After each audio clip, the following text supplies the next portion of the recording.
Two old guys that ain't taking their crap no more. You're listening to Earl and George. Welcome back, everybody, to Earl and George. Excuse me, the only weekly radio show that you need to listen to. Yesterday's news, where we break apart basically the asinine behavior of what goes on in Washington, D.C. We're going to break it down for you using something that is missing from today's society, common sense. My name is George. And I'm Earl. Mr. Producer's in the box doing the radio really well. He's got the headphones on his, he's like a club DJ.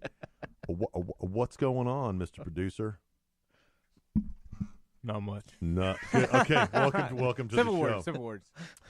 Coming up in today's show, we are going to talk about so much has happened this past week. Like, we're not going to be able to fill it in, fit it all into 2 hours. Thank you guys for joining us on Spreaker, SoundCloud, downloading the mobile app, and listening. I really, really appreciate how the show is growing, and we want you to continue to spread it and share it with all of your friends and family, especially your liberal ones. So coming up on today's show, we are definitely going to look at this Trump immigration proposal. He basically shellacked the Democrats last week when it came to the shutdown. For the guy who is mentally inept to be president, right, according to the Democrats. And overweight, obese. He has won every single time. Yep. He is very, very good at winning, and that's kind of what I like. We'll talk about the Trump immigration proposal. We're going to dig in deep into that.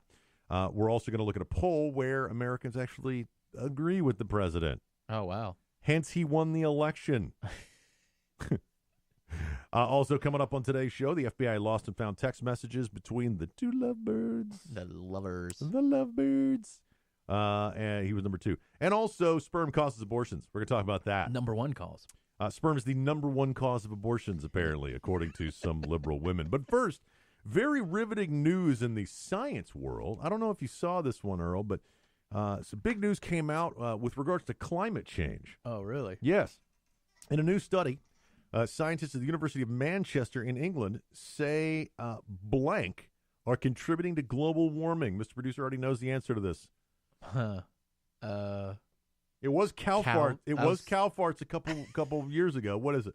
I was going to say cow, so I don't know. Sandwiches. Holy crap. There may be an unlikely new scapegoat. That's right. Scientists at the University of Manchester in England say that they've done an in-depth audit of various sandwiches, show that the lunchtime staple is responsible for carbon emissions equal to 8.6 million cars in Britain alone.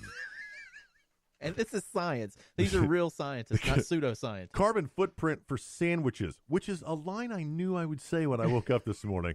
I woke up this morning just thinking, am I looking at the ceiling going, I wonder what the carbon footprint for sandwiches is. Dude. Yeah. The thing we talked about? Yeah. Yeah, right? Right. You're over here like, dang. Right. You're right, G. George, whatever your name is this week. Carbon footprint for sandwiches considers factors such as the cultivation of ingredients, food waste, recipes used in various by the way, why'd you think I brought this up? Packaging options according to a study. It's an inside joke. The study compares to both. I like that you did this. You did the money side, too. I like that. The study compares to both homemade and commercial sandwiches impact the environment. Oh, my God. A portion of the study notes that of all the important things that are going on in the world, like, states trying to get out of tax reform and, all the California nonsense and the FBI proof that it went soft on Clinton and bots. All the other Russian bots everywhere. Frickin' sandwiches are the cause of global warming. So, there you go, everybody. You can read this article for yourself. It's out there. I think I got this from some reputable news source. I don't know where I got it from. But yeah, sandwiches. Study blames sandwiches global warming. Very, very riveting. Very riveting news there. I start at the top, right at the top of the show. We like to tell you basically what we do, and that's a great example of it right there. I think I'm going to go get a sandwich now. Speaking of sandwiches, man, Mr. Producer and I went to lunch yesterday, Really? and we went to a local place. I saw that. I saw the picture you put up. Dude, Yeah. we need to leave right now and go. That was by far one of the best sandwiches I have ever had in my life, and Yeah. I've had a lot of sandwiches. I was sitting there looking at it like, are those tater tots? And then French fries. When they asked, I was like, yeah, somebody asked. And then when you said French fries, I was like, oh my God. French fries on the sandwich. Right? I know. It's incredible. I'm going back. I'm going back, and I'm going to take. In fact, a buddy of mine, one of the other shows here at the radio station, he was like, "I just had one today too, and I'm going back tomorrow to get another one." Oh wow! And I was That's like, good. That's great for him. I said, local business. Yeah. I said, "Man, I was craving cranberry sauce while I was eating the sandwich. It was like, wow." Okay. Anyway, sorry, I freaked out. We broadcast from the great state of Alabama, and yesterday morning, right outside the radio station, while the morning show was going on, a train T-boned a GMC pickup truck. Oh man, the one time I wasn't listening to the show too. I mean, dead on. Were you live when it happened? It happened right before they went on the air. Oh, I usually pop in every now and then. But yesterday I came in, and I was like, y'all see a truck outside? But by the way, guy was life flighted to a trauma center here in Birmingham, and we want to pray for that everything's fine. He is apparently going to survive. That's good. Yes. That doesn't mean he's going to come out unscathed. Right. Because he got hammered. He fought a train and lost. By the train. I mean, my goodness. I know it caused a headache for the commuters yesterday. Oh, yeah, closed down like Morning. 2 major arteries, and it was bad. All right, so sandwiches the cause of global warming. Probably the cause of, I bet you the sandwiches involved in that train wreck yesterday. So those are some bomb Mongolian-ass sandwiches. I mean, what do you think if he was like unwrapping, I don't know, Egg McMuffin? Boop, boop, train. I think he was just trying to beat the train like a bunch of DAs out there do. The morning show guy texted me yesterday, and he's like, hey, man, we really get this guy on the radio. I was like, today? He's kind of, out of it for a while. Incapacitated. What do you think he's going to say when he comes in, Mr. Producer? You think he's going to be like, nope, totally Train's fault? He might say that. We had this discussion. We had this discussion on the morning show is whose fault was it? Because we were talking about how the train can't slow down, can't swerve, and people say the train hit the truck, when in reality the truck had to place itself in front of the train in order to get hit. Yep. And then the one of the morning show co-hosts, she says, well, who got there first? Whoever got there first was the person who was then struck. Yeah. Right? That's the legal way they think about it. If you about the same time, they get there around the same time. That's why it happens. Well, in order to have an accident, scientifically speaking, yes, they both have to get there at the same time. What she was saying was the person who got there second is liable. So, like, if you get into an intersection, right, and you pull through, and you're in the middle of the intersection already, and a car goes bam, bam, and hits you, you were there first. Therefore, that person should have avoided you. Right. Okay, that works when both vehicles have anti-lock brakes and can get out and can stop and swerve and all that stuff. And they don't weigh several thousand tons. It's a train. Right. It's not like it can turn 90 degrees. And, oh, no, truck, I'm getting out of the way. And then the other discussion turned to, had I been the person in the train, like if you're a train conductor, and I want to interview a train conductor. Aren't they called engineers now? Whatever. I'm old school like that. A train engineer. I want to ask them, how many times do you pass an intersection where cars are waiting and you look at the person in the car and go, oh, I totally would have hit you. You bastard. I so wanted to run your butt over. Like, how vindictive are train engineers? You think the guy who hit he was in the train, he sees this truck cross the tracks, and he's sitting there blowing the horn, because they mash those horns, right? Yeah, they do. And it was literally right outside the radio station. Yes, the radio station is right next to a train track. But he was probably laying on the horn, hit the brakes, and was like, sorry, dude, nothing else I can do. He's got full brakes on. He's probably got the sucker in reverse, and it's still going forward. He's wailing on the horn. Your truck is in front of him, and he just kind of holds on and be like, this is going to hurt you a lot more than it hurts me. It threw the truck. It hit the dude dead in the driver's side. No pun intended, by the way. Luckily, the guy lived. But it hit it slap in the driver's door, threw it, what, Mr. Producer, like 60 feet from the intersection? I mean, you could kind of look outside and gauge where the truck was versus where the truck was supposed to be. And then a quarter mile down the train tracks where it stopped. I saw the rocks and stuff all over the place. I mean, it was bad. It was like, wow. And I'm taking pictures, and the local newspaper, I sent it to my friend at the local paper. He's the editor of the local paper. It gets sent up then to Channel 13 and all these other TV stations. They start They're texting me. Hey, are you the owner of this picture? Sure. Can we use it? How much do I get? Nothing? Yeah, go ahead. I was like, dang it. I'd have been like, no, $50. Would have been. That would be a crappy paparazzi. So yeah, basically the pictures that you see are pictures that I took on the news. Yeah, really. So I'm famous. I'm famous. One of those pictures was pretty crappy, so I hope that's not the one you took. Pretty crappy picture. I just walked out on the back porch of our building and I was like, hey, it's a dead truck. It was the joke was I thought it was a Ford F-150. Yeah, and it was a GMC. But it was so mangled it looked like a Ford F-150. Oh wow! And I like the Ford F-150. I swear when I saw the truck, I was like, man, that Ford really took it in the side. And I walk in and everybody at the radio station's like, it was a GMC. I was like, nah, it was a Ford. If it had been one of the new ones, it probably would have looked like a crushed can out there. Coming up, we're going to talk about the Trump immigration proposal. I think we should dig into that first. I just really want to bear down on this. Obviously, the proposal really comes out on Monday, but we have some indications of what's going on. But I want to talk about it from a different light. I want to talk about the reason the Democrats hate it. Immigration for DACA. This was their golden calf. Right. It is being handed to them literally on a silver platter by the racist Donald Trump. And he's playing them like a violin. It's Earl and George. We'll be right back.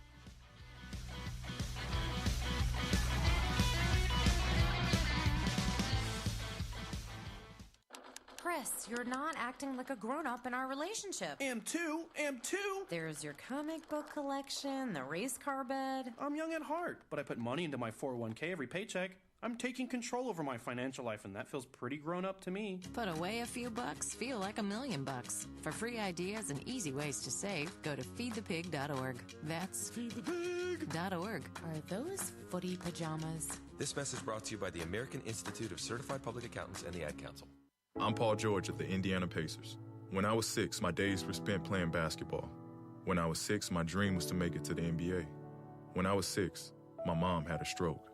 So I want you to learn to spot a stroke fast. F-A-S-T. F, face drooping. A, arm weakness. S, speech difficulty. T, time to call 911. I'm Paul George. Spot a stroke fast. Visit strokeassociation.org. Brought to you by the American Stroke Association and the Ad Council. Mama was always right, because she said so. You're listening to Earl and George. What? I didn't know they were that expensive. If I want to buy a Lamborghini Aventador, by God, I'm a grown-ass man. I'm going to do it. I know they're they're expensive, but I didn't know. No, they don't actually price them out for you. You got to go to the Lamborghini dealership and look. And yes, I was looking at a Lamborghini the other day. Yeah.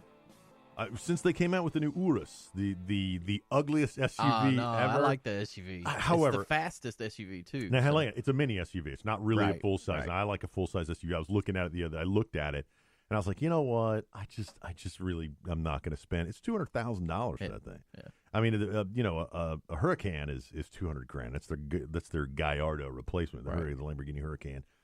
But I have always I've been an Aventador fan, and I really want the Roadster, and I want that sky blue color. A buddy of mine's got a mint Diablo from back in the day. Oh, so, yeah. I don't know what my next car is going to be. Right now I'm driving a Ford Fusion. Probably going to give it to my kids. Well, I went from a Jag XKR a Ford Fusion to a Lamborghini. To a Ford Fusion. That's what I do, man. I went from a $110,000 car to a $25,000 car. Now we'll go to a $350,000 car. Whatever. Okay, Trump. Why would you want the SUV? Why don't I want it? No, I mean, why would you want it? Well, I mean, it's easier for me to get in and out of the car because it's higher up. No, I'm just saying a Lamborghini. If you got a Lamborghini, I wouldn't get a SUV Lamborghini. That's what I'm saying. I would. No. I would. No. Heartbeat. No. Oh, yeah, I would. The reviews of the interior. I have a bigger family, though, so. Ain't going to fit in that thing. Yeah, they will. No. Yeah, in the SUV, they'll fit. No. It seats 5 comfortably.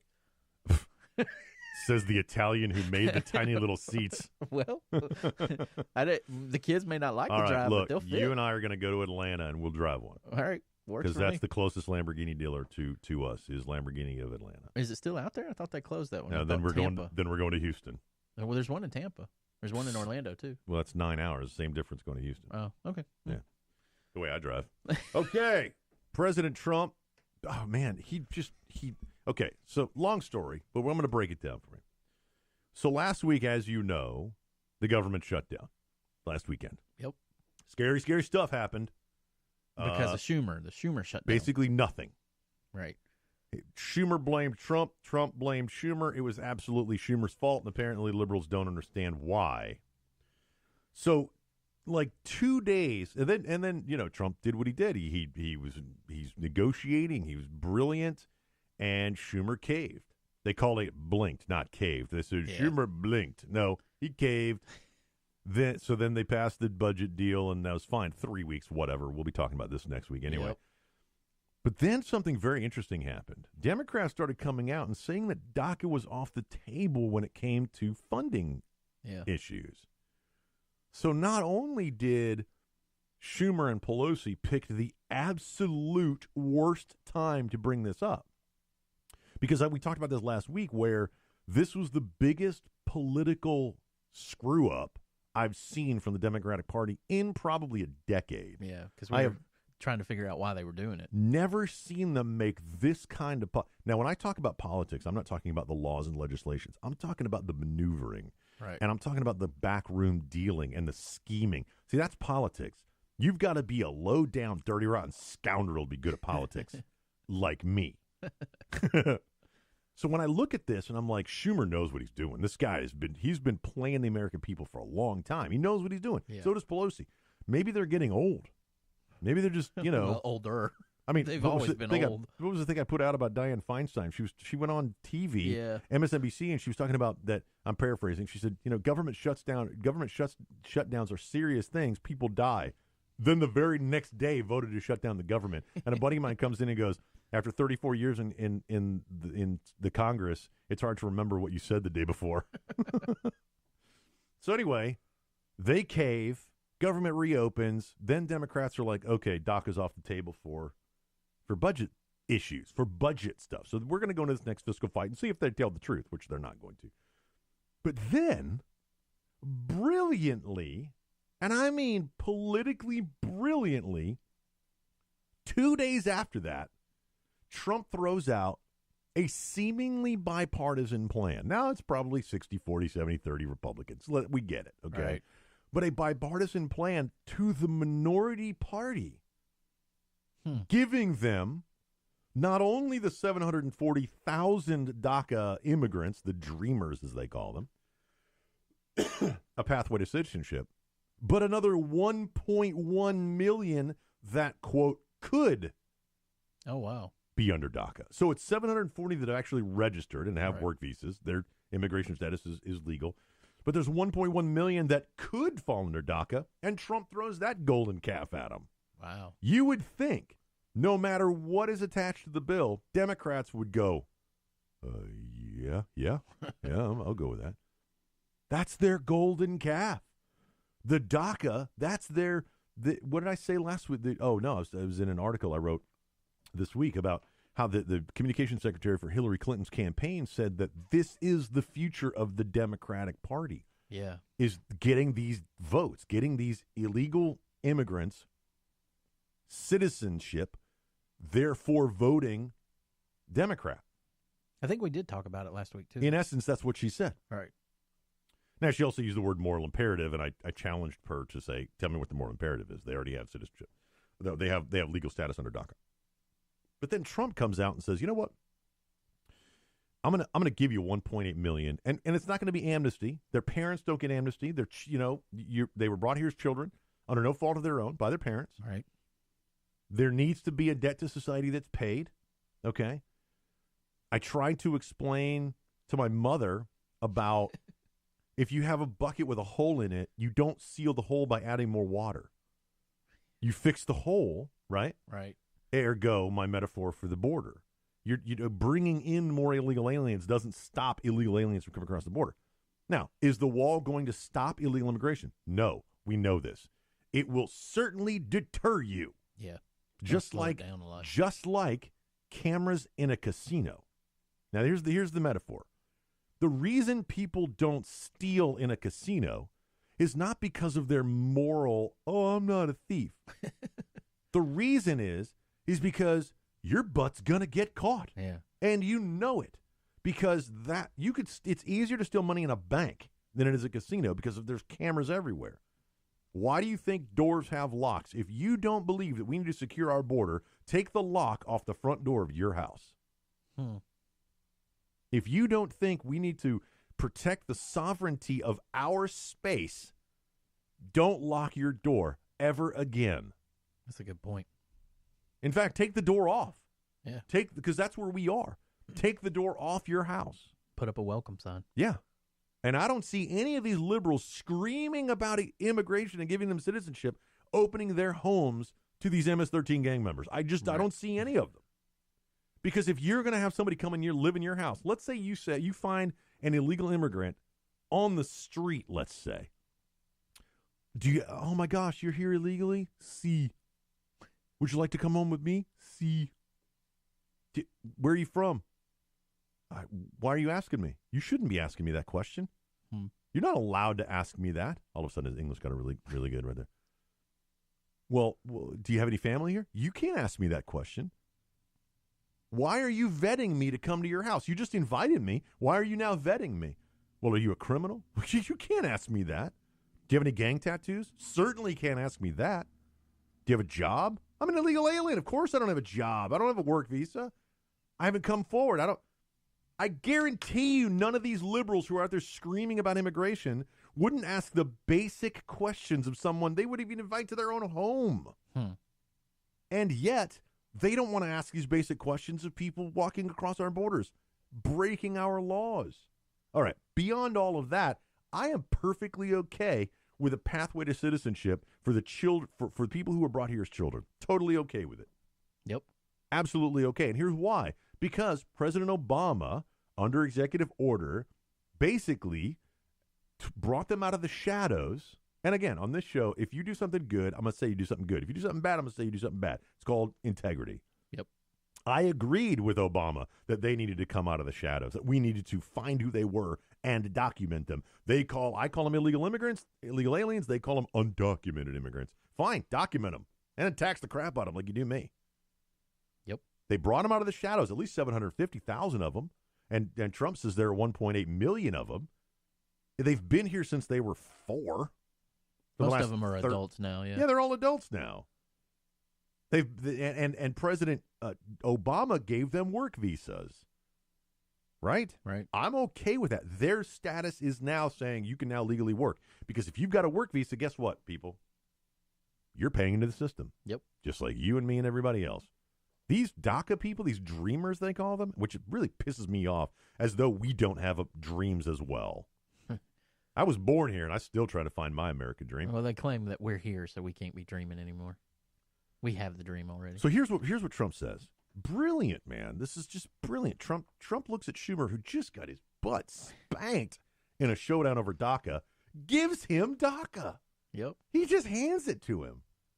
But in a bipartisan way, and this was an article I wrote yesterday, bipartisanship means, okay, the word partisan means that you subscribe only to that group or party. And there's a couple other things in definition. I'm paraphrasing definition. Right? Partisan means you will only do what that party says or that group says. Right? Right. So Muslims are very partisan. Yeah. Christians are very partisan, right? Right. So things like that. Things that have that emotional connection. So Democrats are very partisan. So are Republicans. That's why one of the responses to my article was, well, the Democrats could go along with the president's proposal if he strips out all the stuff he wants. I was like, well, that's partisan. The bill is bipartisan. You're saying, look, I'm going to give up this, and you're going to give up. I'm asking you to give up this. And if we can come to an agreement on both of those, we've both given up a little bit, we've both won a little bit, and boom, legislation comes together that solves a problem. You know what else that term is called, Earl? What's that? Statesmanship. Yeah, we don't have that no more. We don't. What we have are mouthpieces. You know what mouthpieces are called? By the way, I want everybody to look this up. Don't take my word for it. Brinksmanship. Really? Look up the definition for brinksmanship. Look it up, and I want you to give the actual definition. What we have is a bunch of political mouthpieces out there talking about what they want and what they're doing for you, and in reality, they're not doing any of it. And here comes a president, an outsider, a political novice, if you will, described by the left, coming together with a seemingly bipartisan bill. Now, conservatives, listen to me. If you want a border wall, if you want to end chain migration, if you want to stop the stupid visa lottery, if you want to really curtail and control legal immigration to the levels that we can understand and contain, 1.8 million new citizens that have been here anyway really isn't that big a deal. They're already paying taxes. Oh, well, George, this, that, and the other. I'm sorry. They have work visas. They're legally allowed to be here now, according to President Obama, which we hated because it was an executive order. Right. You got to give up. You got to give up DACA. Brinksmanship. The art or practice of pushing a dangerous situation or confrontation to the limit of safety, especially to force a desired outcome. Really? Nancy Pelosi and Chuck Schumer. Let's talk about that. When we come back, it's Earl and George.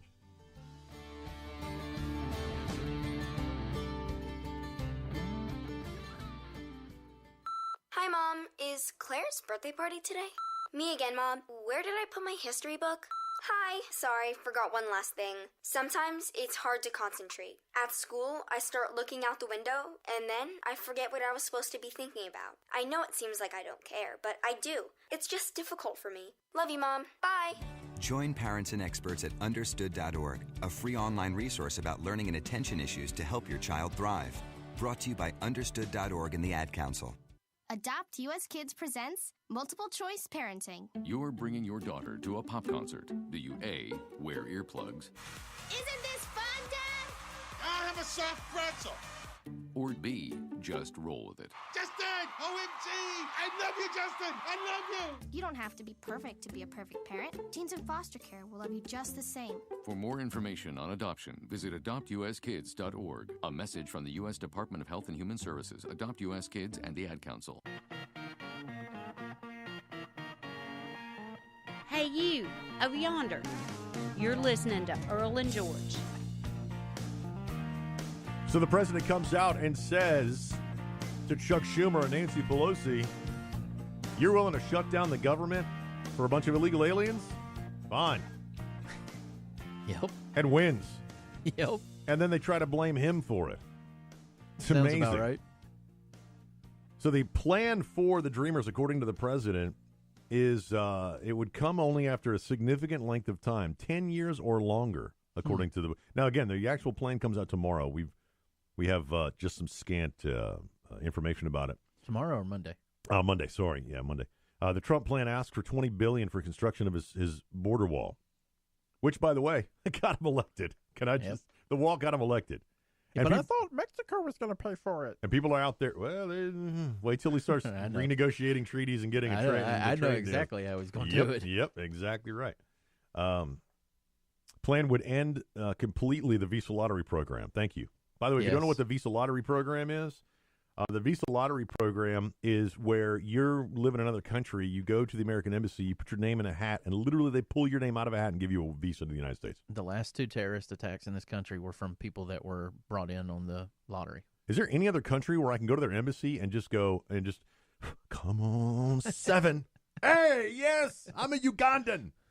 I mean, is there any other country that has a Visa Lottery program? Isn't that a crap hole country? Why would you want to go there? Let's see. That was a joke. It also asked for another $5 billion, so $25 billion total for border security, which I agree with. Mm-hmm. I've always said, jokingly, that you could curtail illegal immigration on the southern border of the United States by making a video game attached to live 50 caliber machine guns. Holy crap. So you put a bunch of 50 caliber machine guns along the southern, look at Mr. Producer's face, along the southern border, then create an Xbox or PlayStation video game. God. Right? You can call it border security.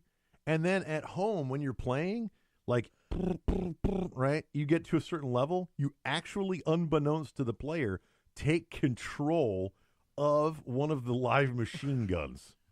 I don't know about that. What? That sounds a little bit dark. Think about it. As somebody trying to get into the United States, you have no idea which machine gun is actually under control of some 12-year-old with better aim than you. Just think about that for a minute. Right? How do you come up with these things? It's a gift. It's a gift.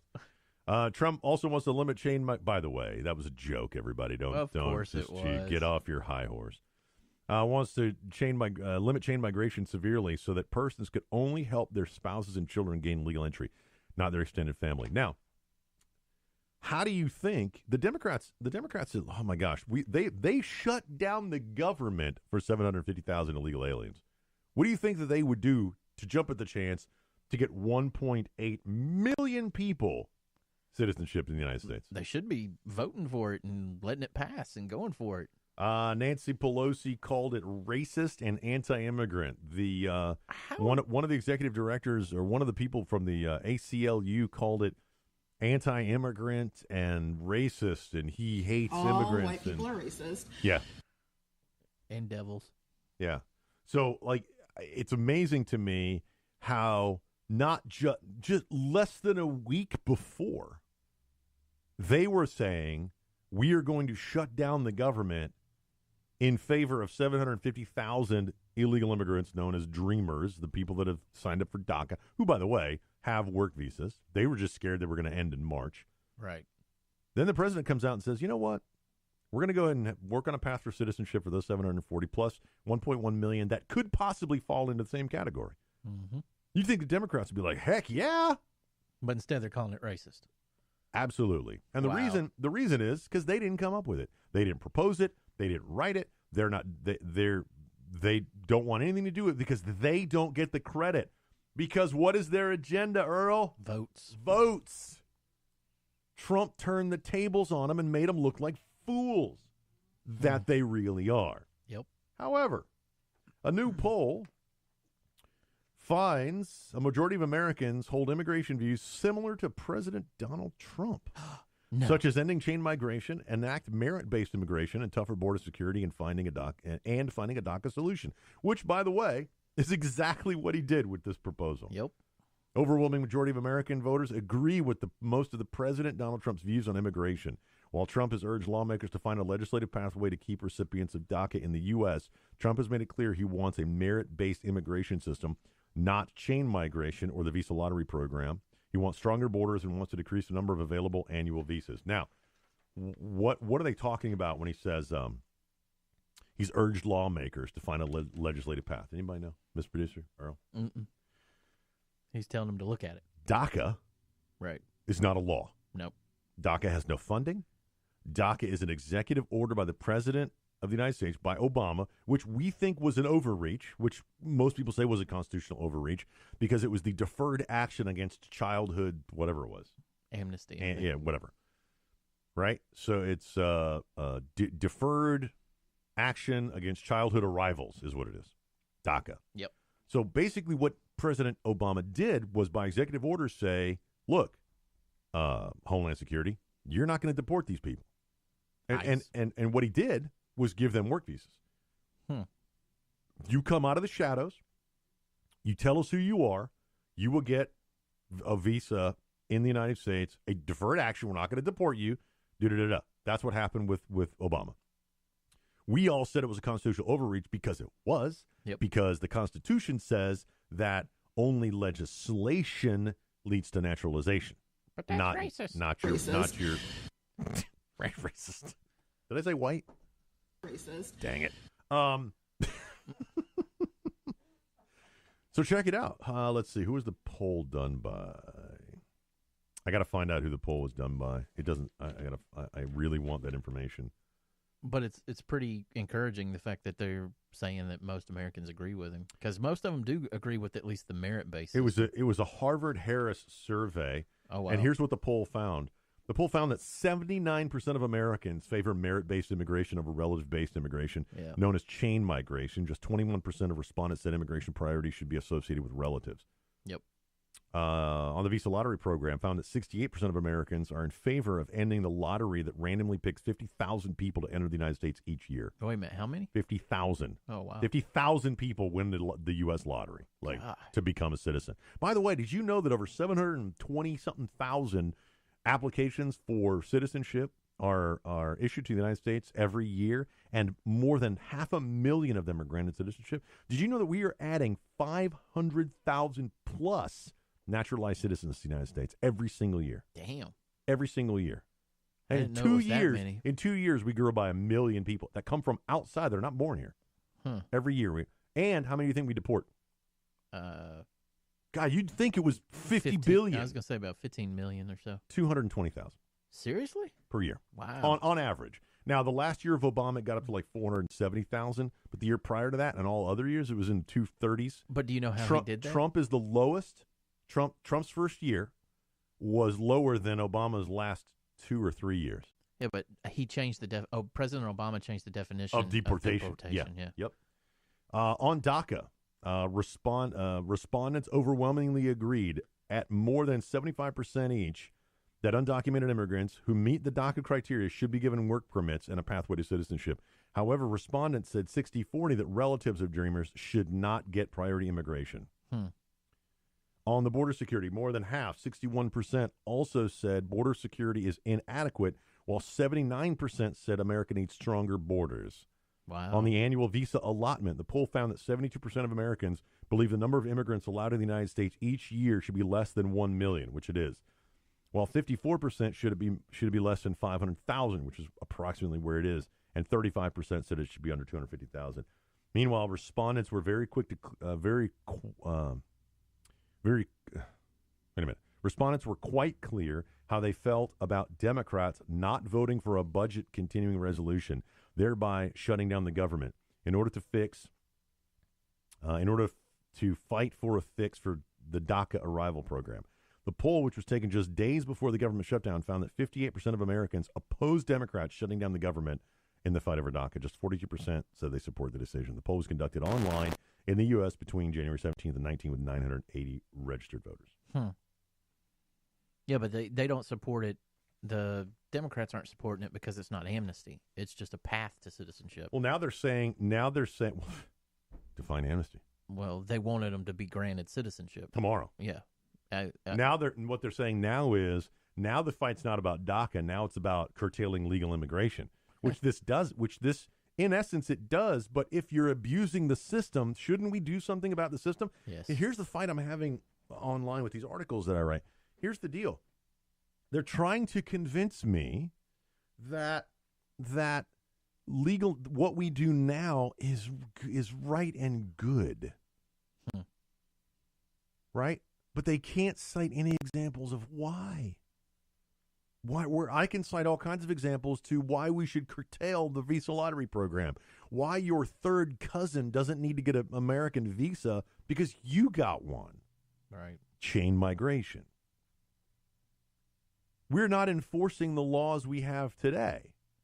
If there are, as some estimates think, 11 to 14 million illegal immigrants in the United States, and we only deport 225,000 of them a year, probably 40% of those turn around and walk back across the border. Yep. You don't fix a bucket with a hole in it by adding more water. It doesn't make sense. And if you don't believe in securing the border first, in fixing the bucket, stopping the hole from leaking, then take the door off your front house. Take your front door off your house or whatever. I like that analogy. Take the lock off your door. Let people just walk in whenever they want. If you don't allow it in your house, why should we allow it in our country? Yep. Now, Motel 6, right before we go to break here. Motel 6 apparently helped ICE catch illegal immigrants. Oh, I did read this one.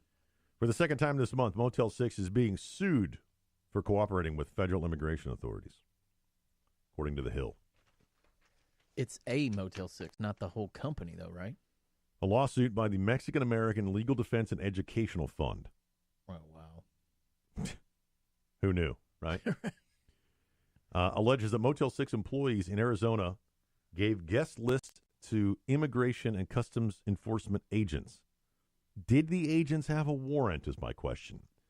8 Latino plaintiffs were detained as a result of Motel 6 turning over guest lists, and at least one of them was deported. Oh. Wah, wah, wah. Were you here illegally? Probably. See ya. Lawsuit was filed on their behalf. Lawsuit claims that Motel 6 violated laws that prevent discrimination on the basis of nationality and reasonable search and seizure. After Washington lawsuit was filed, a spokesman came out against the unnecessary provision. In September, Motel 6 issued a directive to every one of its more than 14,000 locations, making it clear that they are prohibited from voluntarily providing daily guest lists to ICE. Motel 6 takes this matter very seriously, quote, and we have and will continue to fully cooperate with the Office of the State Attorney General, which means get a stinking warrant. Yeah. Well, I agree. They should anyway. It doesn't say whether they had a warrant or not. Lawsuit claims Motel 6 violated laws to prevent discrimination. Yeah. I mean, if they didn't have a warrant, then they can't get that. Then you shouldn't give them the information. Yeah, and that means the hotel employees were profiling. Yeah. And yeah. I hope they sue the hell out of them. Yeah. But if ICE shows up with a warrant and says, Motel 6, I'd like to see your guest list for today, because they have probable cause that illegal immigrants are already in the hotel. Right. Then they by law must give them that. If they didn't, if there was no warrant involved, yeah, sue the crap out of them. Speaking of warrants, we get to talk about one next. Earl and George, Age Conservative Talk. Go out to our Facebook page, Earl and George. Check out the website, earlandgeorge.com. Buy a bunch of stuff from us. It's the only way Mr. Producer gets paid. Seriously. We'll be right back.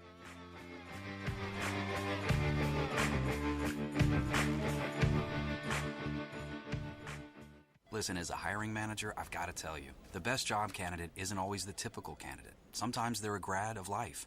Meet the grads of life. Young adults of unique determination and experience. An ideal fit for your company in an entry-level position, internship, or mentorship. They might not have every qualification you typically look for, but they're exactly who your company needs. Sometimes the best candidates aren't the ones you're used to. Go to gradsoflife.org to learn how to find, cultivate, and train this great pool of untapped talent. Brought to you by the Ad Council and gradsoflife.org. Hey, Dr. Phil here. You know, I help people solve difficult problems every day, but one problem has me stumped: childhood hunger. Nearly 16 million children in America struggle with it. Luckily, the Feeding America network of local food banks collects surplus food, giving hope to hungry children and their families. But they need your help. Join me in supporting Feeding America and your local food bank at feedingamerica.org. Brought to you by Feeding America and the Ad Council. Mama always said God made dirt and dirt don't hurt. You're listening to Earl and George. Doggone right. Put some rocks in that dirt. It's going to hurt. You know a guy named David Joyner? No. Yeah, you do.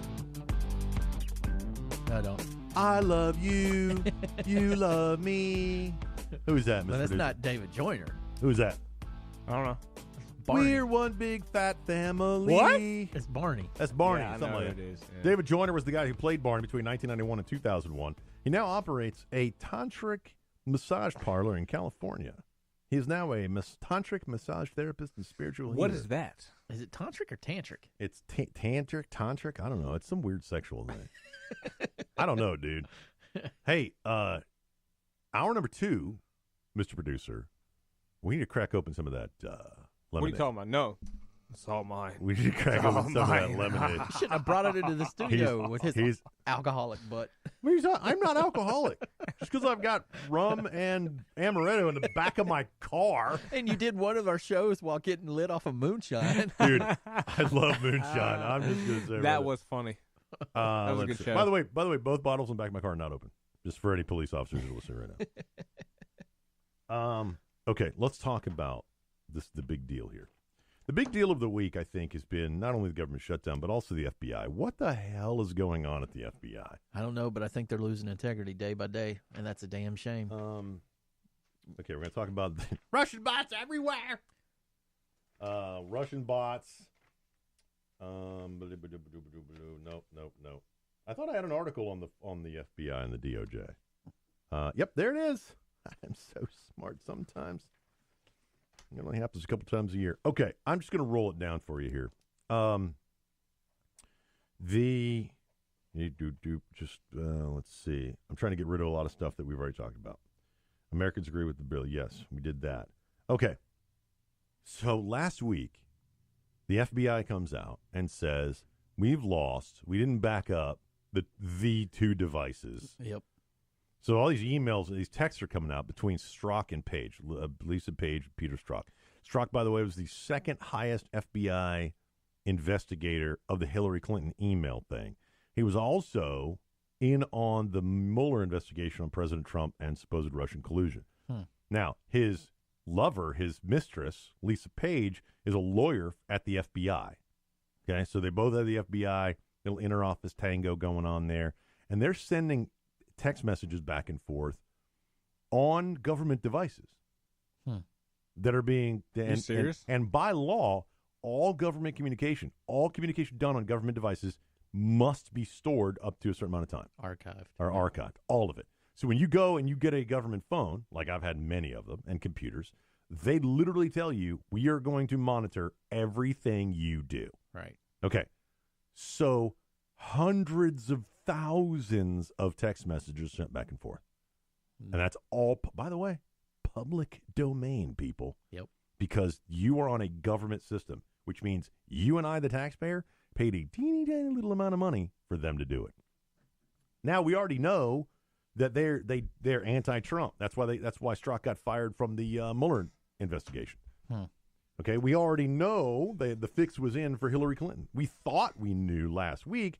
This week, it turns out we actually have evidence. We have proof where Lisa Page and Peter Strzok were talking about Hillary Clinton knew there wasn't going to be any charges filed. Oh, wow. Lynch knew there wasn't going to be any charges filed long before the investigation was done, long before even Hillary Clinton was interviewed by the FBI, long before.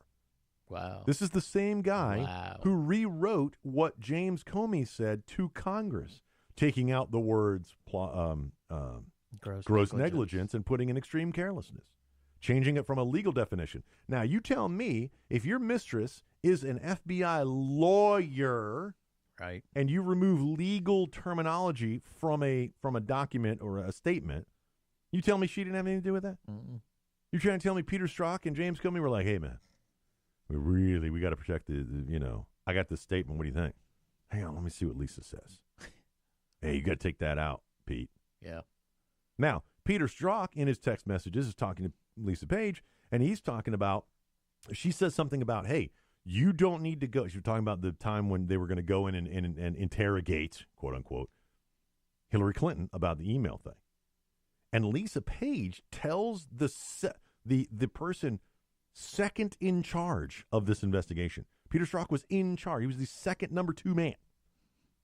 His mistress says, and I'm paraphrasing, don't go in there full bore. Don't go in there with both guns blazing, because she's probably going to be the president, and she's going to remember us saying that there could be some type of retaliation when she becomes the president. So we already know nothing's going to come of this, so go in there and be really easy on her. Yeah, put your mittens on. The fix was in. And you know what Peter Strzok says? Yeah. You know what? I'm going to email Bill. Wow. Who's Bill? Wow, that would be former President Bill Bill Clinton. Wrong. Really? Bill would be the number 1 guy in charge of the investigation, Bill Ratzenstein Fritz or whatever his name is. Huh. Yeah. I have looked that up, but that's potentially. We don't have evidence. I'm going to tell you right now, integrity. We don't have honest to who Bill is. Certainly not Bill Clinton. Could be Bill Clinton, but it's not. Yeah. But I'm thinking it's Peter Strzok's boss. The number 1 guy in charge of the investigation, Bill whatever. Not Paxton. Yeah. Interesting. So then we found out. So then they lose 500. The only device in the entire federal government that had a glitch. It's a glitch, everybody. Well, didn't they find this because of something that President Bush put into effect about how the FBI is supposed to hold their devices longer? Yep. Okay. Okay. Just making sure. So then that happens. So then we find the emails, and do you know the pucker factor of Peter Strzok and Lisa Page? Because when, the FBI, it was a glitch. We didn't back up these text messages. They were like, oh, thank God that's over. Right? A week later, hey, guys, we found the 500,000 text messages between these two Trump-hating, Clinton-loving FBI people. Wow. Oh, by the way, This goes back to Uranium One. Oh, by the way, this goes back to the Trump dossier from Fusion GPS. Oh, by the way. Wow. Mueller was the FBI director during all of that. Oh, by the way. I mean, really, guys? Ready? Then we have the memo. Yeah. Right?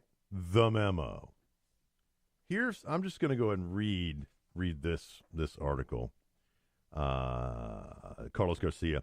Senator Ron Johnson, representative of Wisconsin, appeared to shock Brett Baer on Fox News when he said an informant revealed that officials of the FBI had organized off-site meetings of a, quote, secret society, end quote, mentioned in the texts from FBI agent Peter Strzok. I actually saw that interview. Brett was really shocked. Quote, what is all this, what is all about this further evidence of corruption? More than bias, but corruption in the highest levels of the FBI, Johnson explained. And that secret society, he continued, quote, we have an informant that's talking about a group that was holding secret meetings off-site. There's so much smoke here. There's so much suspicion. That's how much he got. Suspicion. Let's stop there, Bear interrupted. A secret society? That secret meetings off-site of the Justice Department, end quote? Correct, Johnson replied. Huh. Wow. Deep state. Now, I can't. Secret societies? I can't even read this next within story. the FBI. Of course. Who tried to stop. Now, what we're talking about is the weaponization of our intelligence. Yes, which is dangerous for those of you that don't understand. When the DOJ and the FBI are weaponized, and by the way, you know who the master of weaponizing the FBI is? Who's that? Hillary Clinton. Because guess who did it when she was First Lady? Remember the FBI files that she had access to? Remember the guy who stuffed them down his pants to get classified information out to Hillary Clinton? Remember? Vaguely. Remember all that? Yeah, she was the master. She is the master of weaponizing the FBI. And now she's like number 5 in the Obama administration as Secretary of State. You're trying to tell me she didn't weaponize the FBI when they were targeting conservative groups? You're trying to tell me that Obama didn't know any of this was going on? That the fix was in for Hillary Clinton? That we have evidence of her violating federal law with the classification, with the security protection of classified information? We have evidence, actual no kidding evidence, and the FBI director actually has the balls to come out and say no prosecutor would. Did he interview all the prosecutors and ask them if they wouldn't take her to court with a mountain of evidence? We have FBI agents out there talking about how we need to go easy on her because she's going to remember when she's the president. We have FBI agents texting back and forth about how we can't let Donald Trump win the presidency and we got to go to Plan B. What's Plan B, Earl? The dossier? The dossier, the Russia collusion. Yep. That was paid for by who? Hillary Clinton. Oh, yeah. Now, Adam Schiff, representative from California, and one of my favorite senators, Dianne Feinstein, anti-Second Amendment Feinstein herself, who, by the way, said that government shutdowns are really a big deal. Then people die. Then the next day voted to shut down the government. Racist. Democrat Representative Adam Schiff and Senator Dianne Feinstein of California have requested that Twitter and Facebook investigate whether Russia bots are helping push a social media campaign on the right to, quote, release the memo, hashtag release the memo. Adam Schiff came out, and I'm paraphrasing here, Adam Schiff came out on TV the other day and said that, well, this is nothing but political ploy. This is all just talking points. There's no information there. And then had the giant brass nuts to say, we can't release the memo anyway because the American people aren't going to understand it. It answers the question. How stupid do they think we are? Very. Apparently. But he's smart enough to understand. He knows what's going on. You're telling me that you can't release this information and quote and cite where this information comes from? I understand context, sir. Okay? I understand that if I just read a memo about stuff that's going on, I'm not going to have the full evidence and understanding of where this information is coming from. I understand that, sir. But I'm not stupid. Neither are the American people that you apparently represent from the state of California. Wait, they elected you. They're stupid. After Republican members of Congress began talking... Right. Aptly timed. After Republican members of Congress began talking about a bombshell memo outlining alleged outrages at the FBI and the Department of Justice, many took it upon themselves to tweet, "Release the memo," which became a hashtag on social media. Almost immediately, some accused the campaign of being hijacked and aided by Russian bots. Wow. So, yeah, it couldn't be 150 million Americans that want to get to the truth. We're so stupid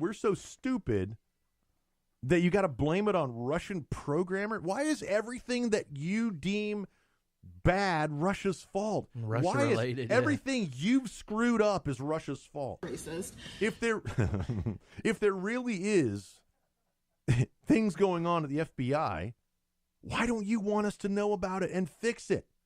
And by the way, Mr. Schiff, this is how stupid this American is. If there isn't anything at the FBI, what's the problem in releasing the memo anyway? Oh, but it's got national security implications. Then tell me how. Yeah. And only show it to us Americans with secret clearances. Really? I've got a security clearance with the federal government. Anybody else? There's a law, though, that says after a House committee gets it, it's supposed to be turned over to the people. So they have to vote to release it, Yeah. which no Democrat will. What are you hiding? Did you see the former CEO, though, of Twitter actually said that it's hard to stop the Russian bots and that they supposedly, Twitter came out and said that Russian bots retweeted Trump 470,000 times. Fine. Okay. How many times? I mean, whatever. I'm sure there are, Ukrainian bots out there for Clinton. Who cares? Everybody hacks everybody. Here's the reality, okay? They don't want to release the memo because they know. Yeah. They're going to be implicated. They don't want to release any of that information. Rosenstein, second guy, the number 2 guy in the DOJ, who, by the way, his hands are covered in blood and all this stuff, doesn't want any of that information released because his name is in it. Yeah, he begged the Speaker of the House not to make them release it. He begged him not to make them release it to the House. Yeah. Which is worse? Releasing the memo to the American people and potentially having a security violation, a national security violation, or having such deep-rooted problems within the federal government, the FBI and the DOJ. I'm pretty sure that whatever you deem as classified as national security, we can get past. Right. But we as the American people have to have faith in our government. And the way you guys have screwed it up in the last 9 years, we have none. Yeah. I have no faith in the FBI or the DOJ. And Peter Strzok and Lisa Page are just the tip of the iceberg. Yeah. Or the IRS. You like that? The IRS. Yeah. We have no faith in you people. And yet you tell us we're too stupid that we don't understand this information. You tell somebody that an outsider who now is the President of the United States, who's draining your swamp, and you are doing everything you can to stop him.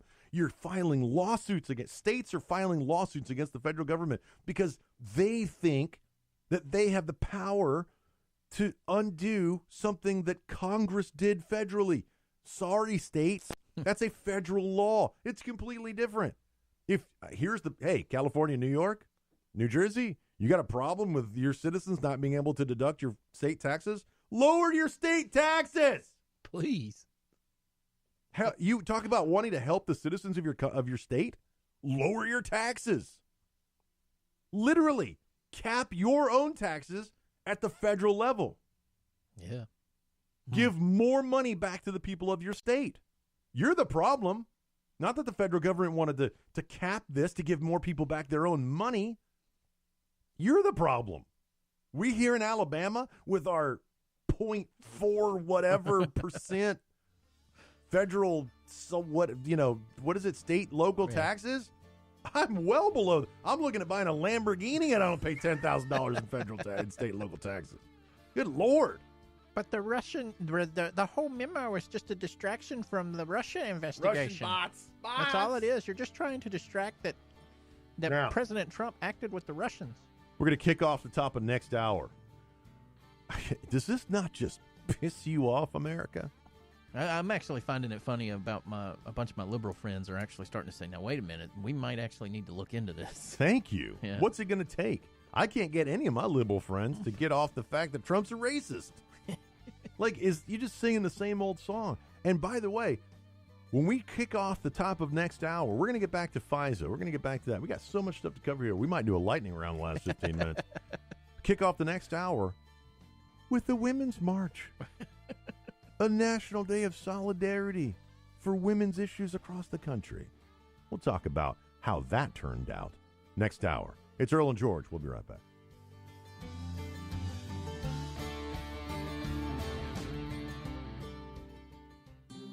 Hey, Dr. Phil here. You know, I help people solve difficult problems every day, but one problem has me stumped: childhood hunger. Nearly 16 million children in America struggle with it.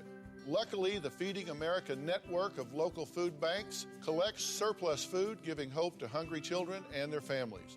But they need your help. Join me in supporting Feeding America and your local food bank at feedingamerica.org. Brought to you by Feeding America and the Ad Council.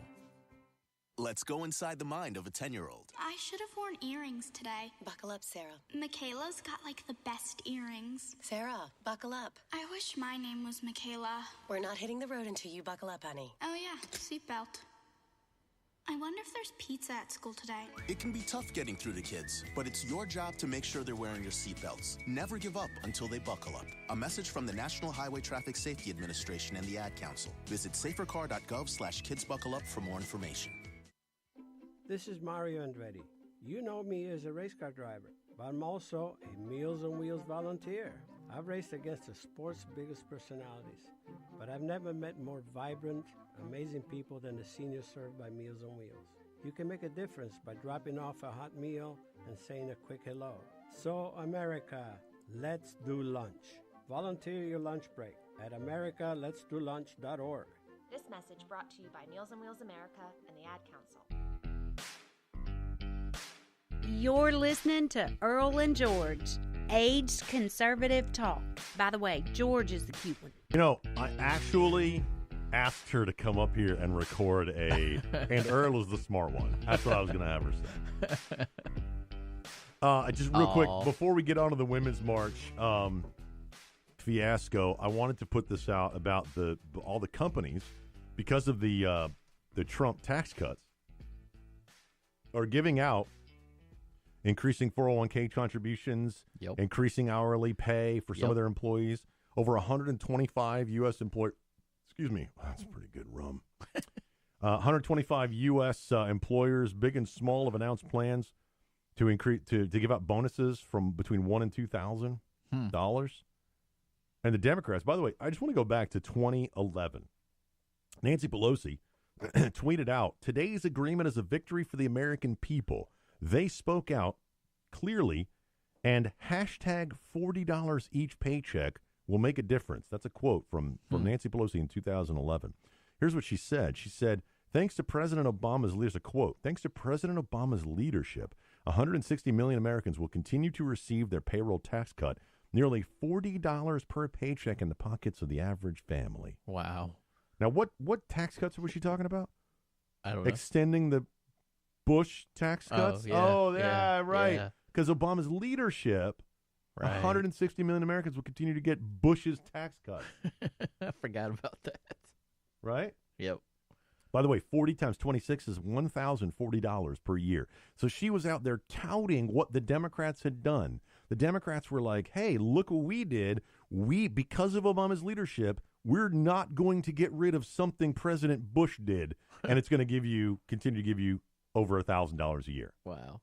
Now, let's fast forward to 2018, shall we? Yes. Quote, so more than 125 businesses giving out tax bonuses between $1,000 and $2,000 above and beyond the tax cut. Wow. So not only, because remember, they still get the tax cut. Right. They still get the tax cut, so they get more money back in there because we double the deduction and lower the rates and so on. So the American people are seeing the benefits of the Trump tax cuts. And on top of that, because of the lowering of the business tax rate from 21 to 35%. Yep. Over 125 U.S. employers are giving back bonuses to their employees. Many are increasing their hourly pay. Some are increasing the contributions to workers. BB&T Bank raised minimum from $12 an hour to $15 an hour. Fifth Bank also raised it to $15 an hour. PNC Financial raised their minimum pay to $15 an hour. Isn't that the number the Democrats wanted? Yeah. Walmart raised their starting pay to like 11 something an hour now. Isn't that what Democrats wanted, was more hourly? They wanted to increase the hourly pay? Yep. You'd think they would be, this is freaking awesome. Oh, no. Let's go back to Miss Nancy Pelosi in 2018. I'm sorry, December 2017. She said the hashtag GOP tax scam signed by @real Donald Trump today breaks every promise he has made to the American middle class. Instead of focusing on forgotten Americans, it bleeds working families dry, and to pad the policies of the pockets of corporations and the wealthiest 1%. Quote, in terms of the bonus that corporate America received versus the crumbs that they are giving to workers, to kind of put a schmooze on it, it's so pathetic, end quote. So 7 years ago, when Obama continued something that Bush did, she was touting the $1,000 that you were going to get simply from the extending what Bush did. Trump passes one of the largest tax cuts in America, not only giving that money back to the people, but then on top of that, the corporations are giving all this money back to their employees because of their tax windfall. Yep. And she's not for it. Imagine that. Can anybody explain this liberal lunacy to me? Nutsy Nancy. Oh, my God. Never mind the fact that, it's insanity. Disney is giving all of their employees that work at Disney World and Disneyland resorts $1,000 more in their pocket. 160,000 employees. Anybody want to do the math on that? 160,000, add 3 zeros. Pretty sure that's a lot of freaking money.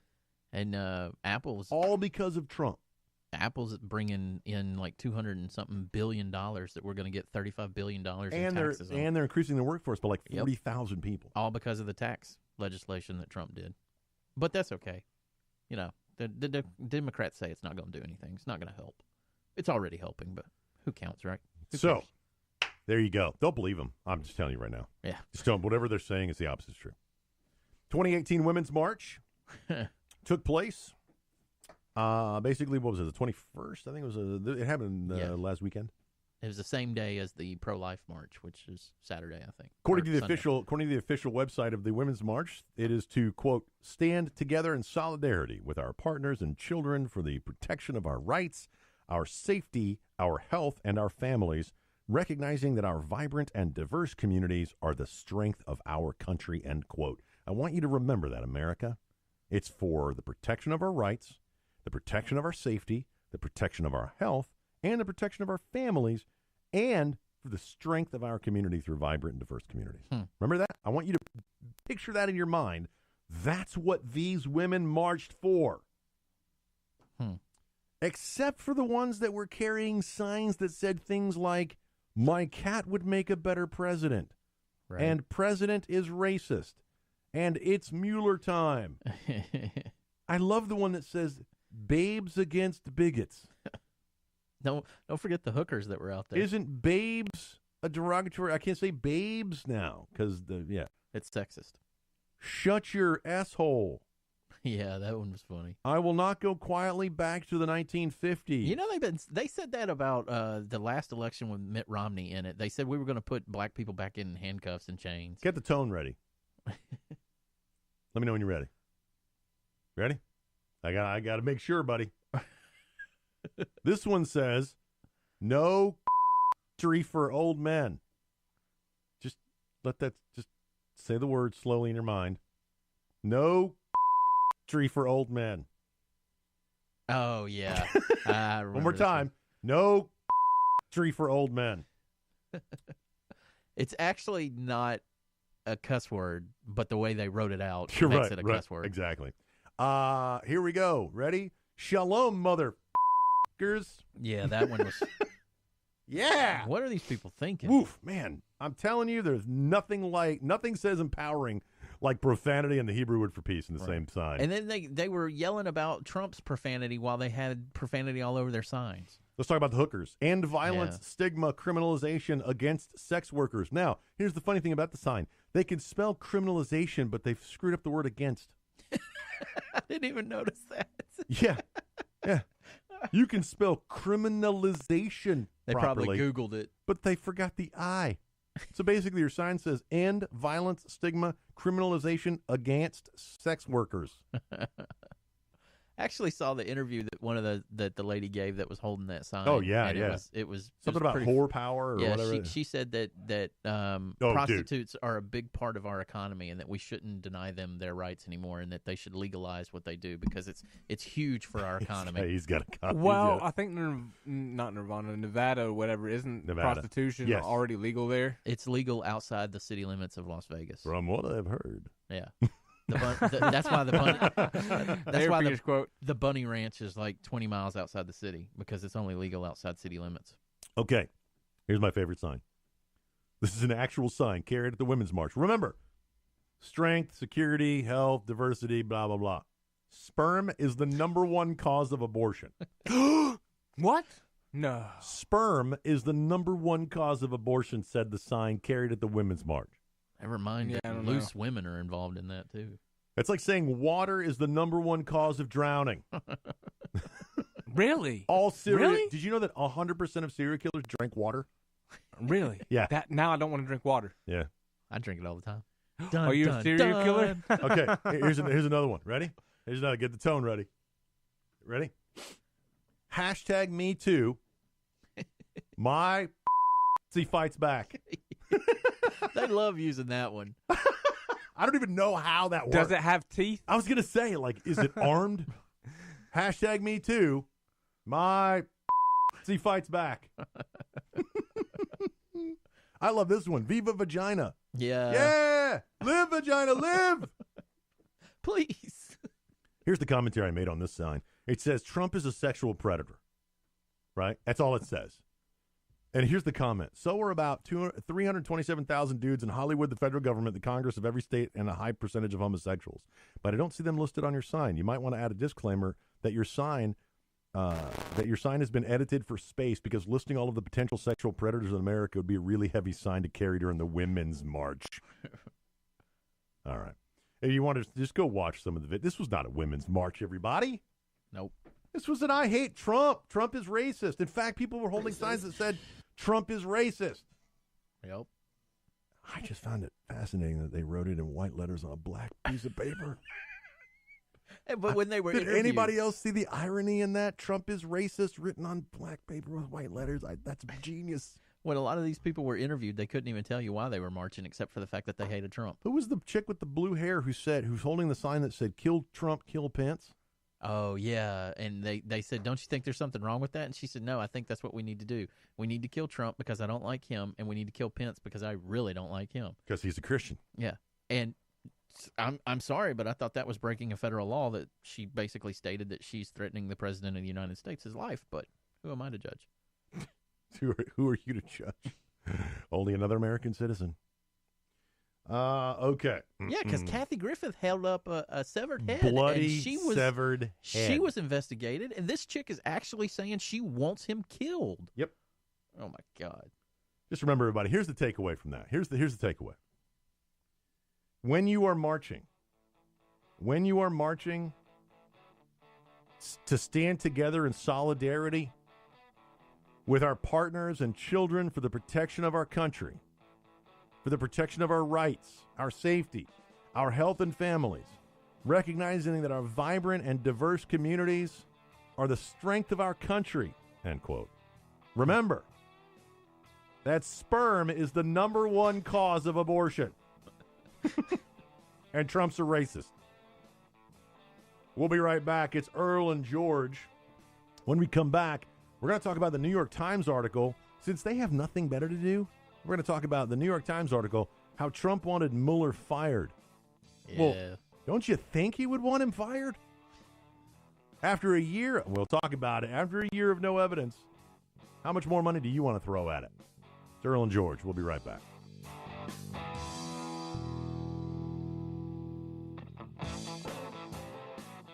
This message is for all of you sitting in the passenger seat. And apologies if it gets a little uncomfortable, but how does it feel to be at the mercy of someone who thinks a random text is more important than your life? Someone who takes their eyes off the road while speeding along in a 3-ton hunk of steel. Freaky, right? Well, why not just ask them to stop? Or better yet, volunteer to text for them. It might be a little awkward, but believe me, you'll live. Learn more at StopTextStopWrecks.org. Brought to you by the Ad Council and the National Highway Traffic Safety Administration.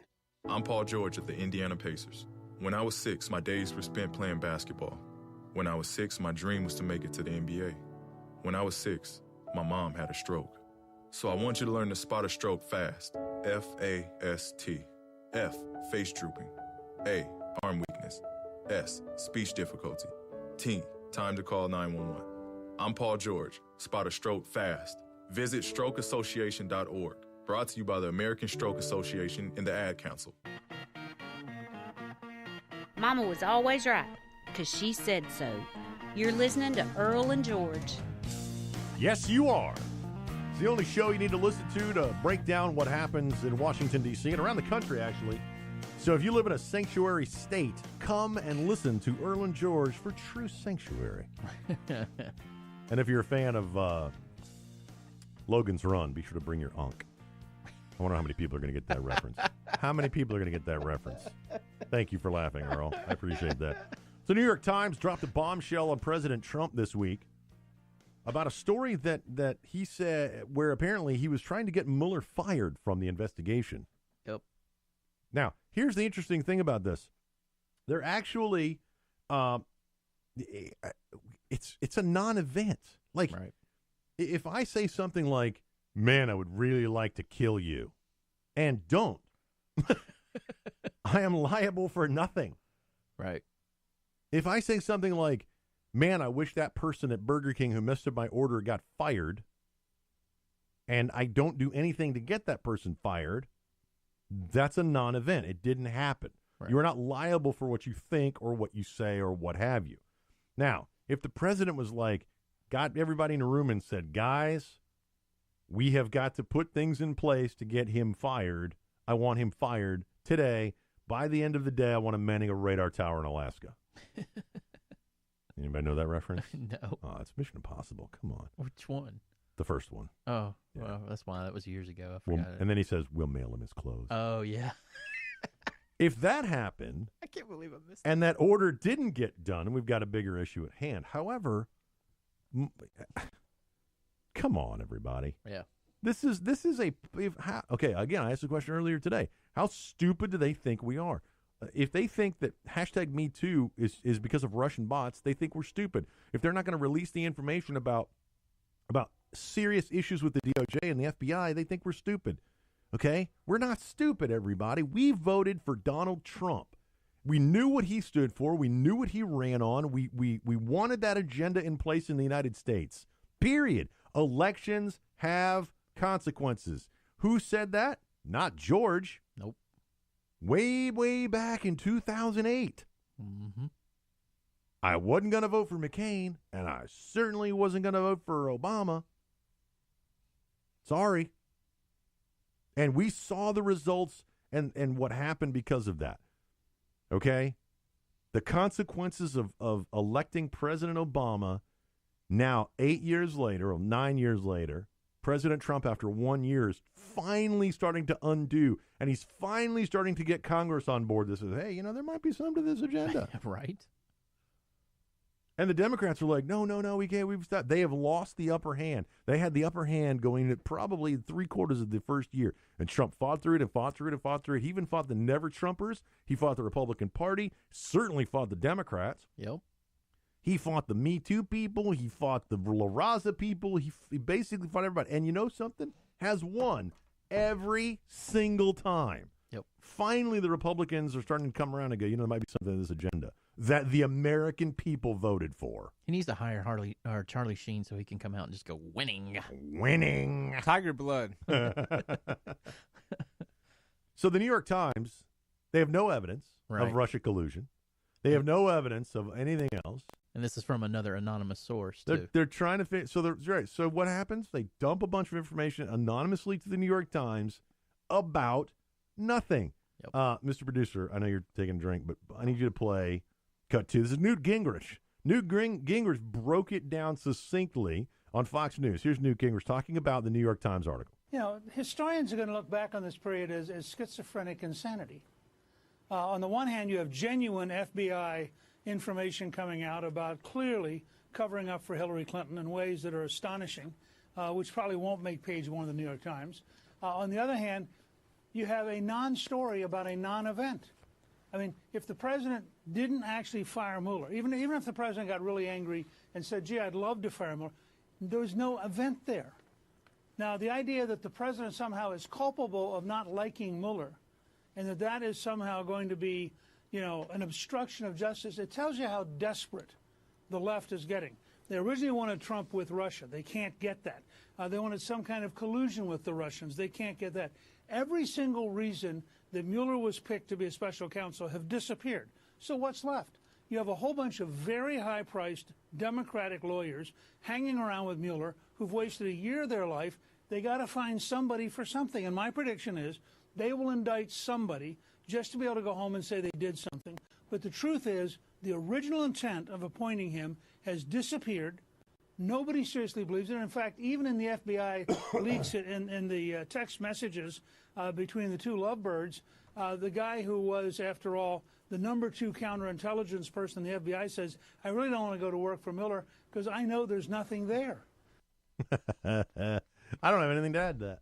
Me neither. Other than the fact that, isn't it interesting about the timing? Yes.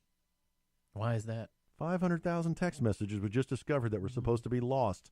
But we're not talking about that in the New York Times. We're talking about the fact that the president apparently obstructed justice for not firing somebody. Right.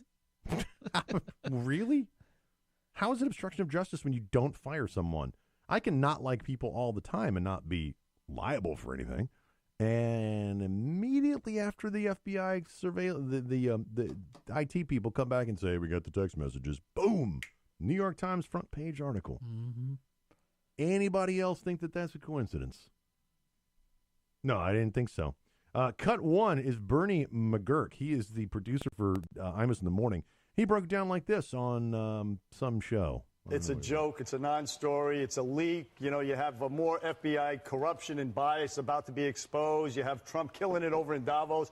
And then they say, listen, let's hand the New York Times some talking points. New York Times and, of course, CNN and MSN, the rest of them dutifully take their cue and they obsess over this while we have these other revelations coming out. A non-story. Again, this Mueller guy, it's just a desperate.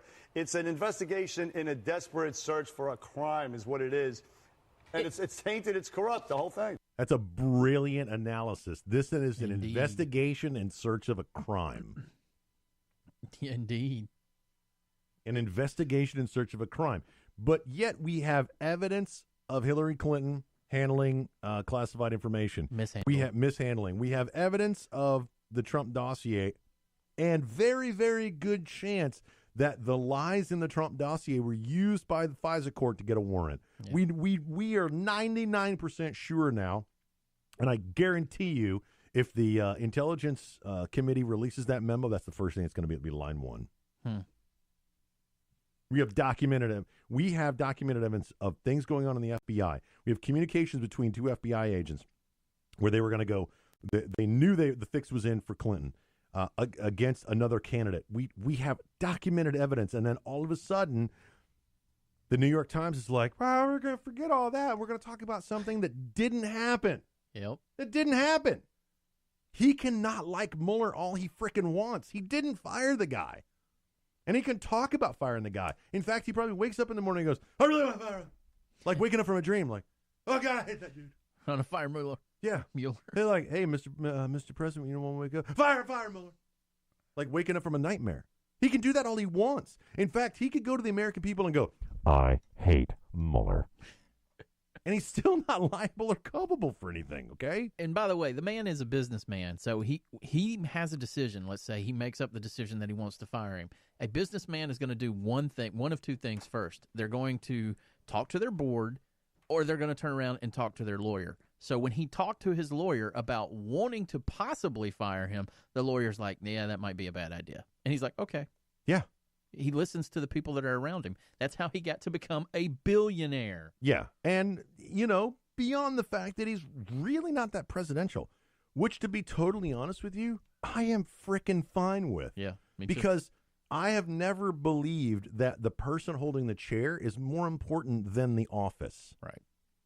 Okay? I never attack a person personally. I never attacked Obama personally. I will never attack the sitting president. If Hillary Clinton was a president today, I would not attack her as a woman. I would not attack her as a human being. I would not attack her as a mother.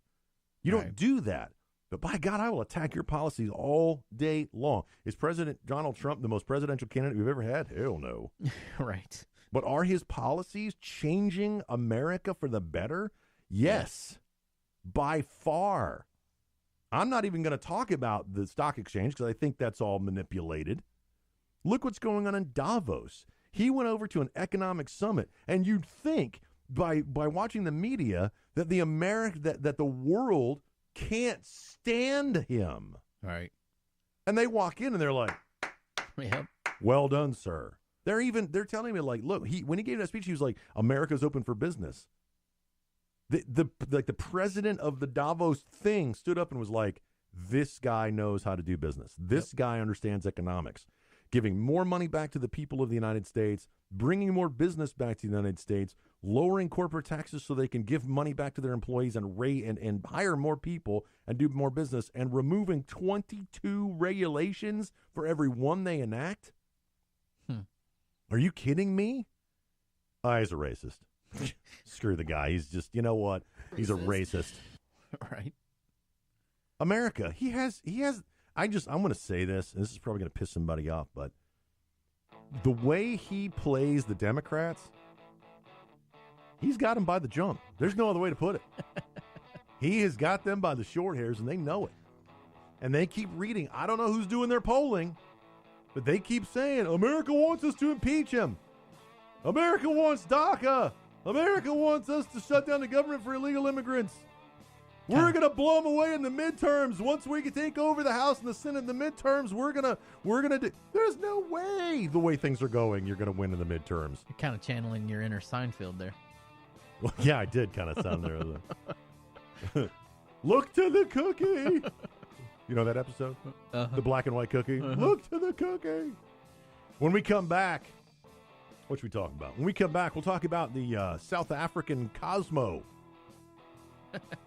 The cover girl. The cover girl. It's a dude. Earl and George. We'll be right back.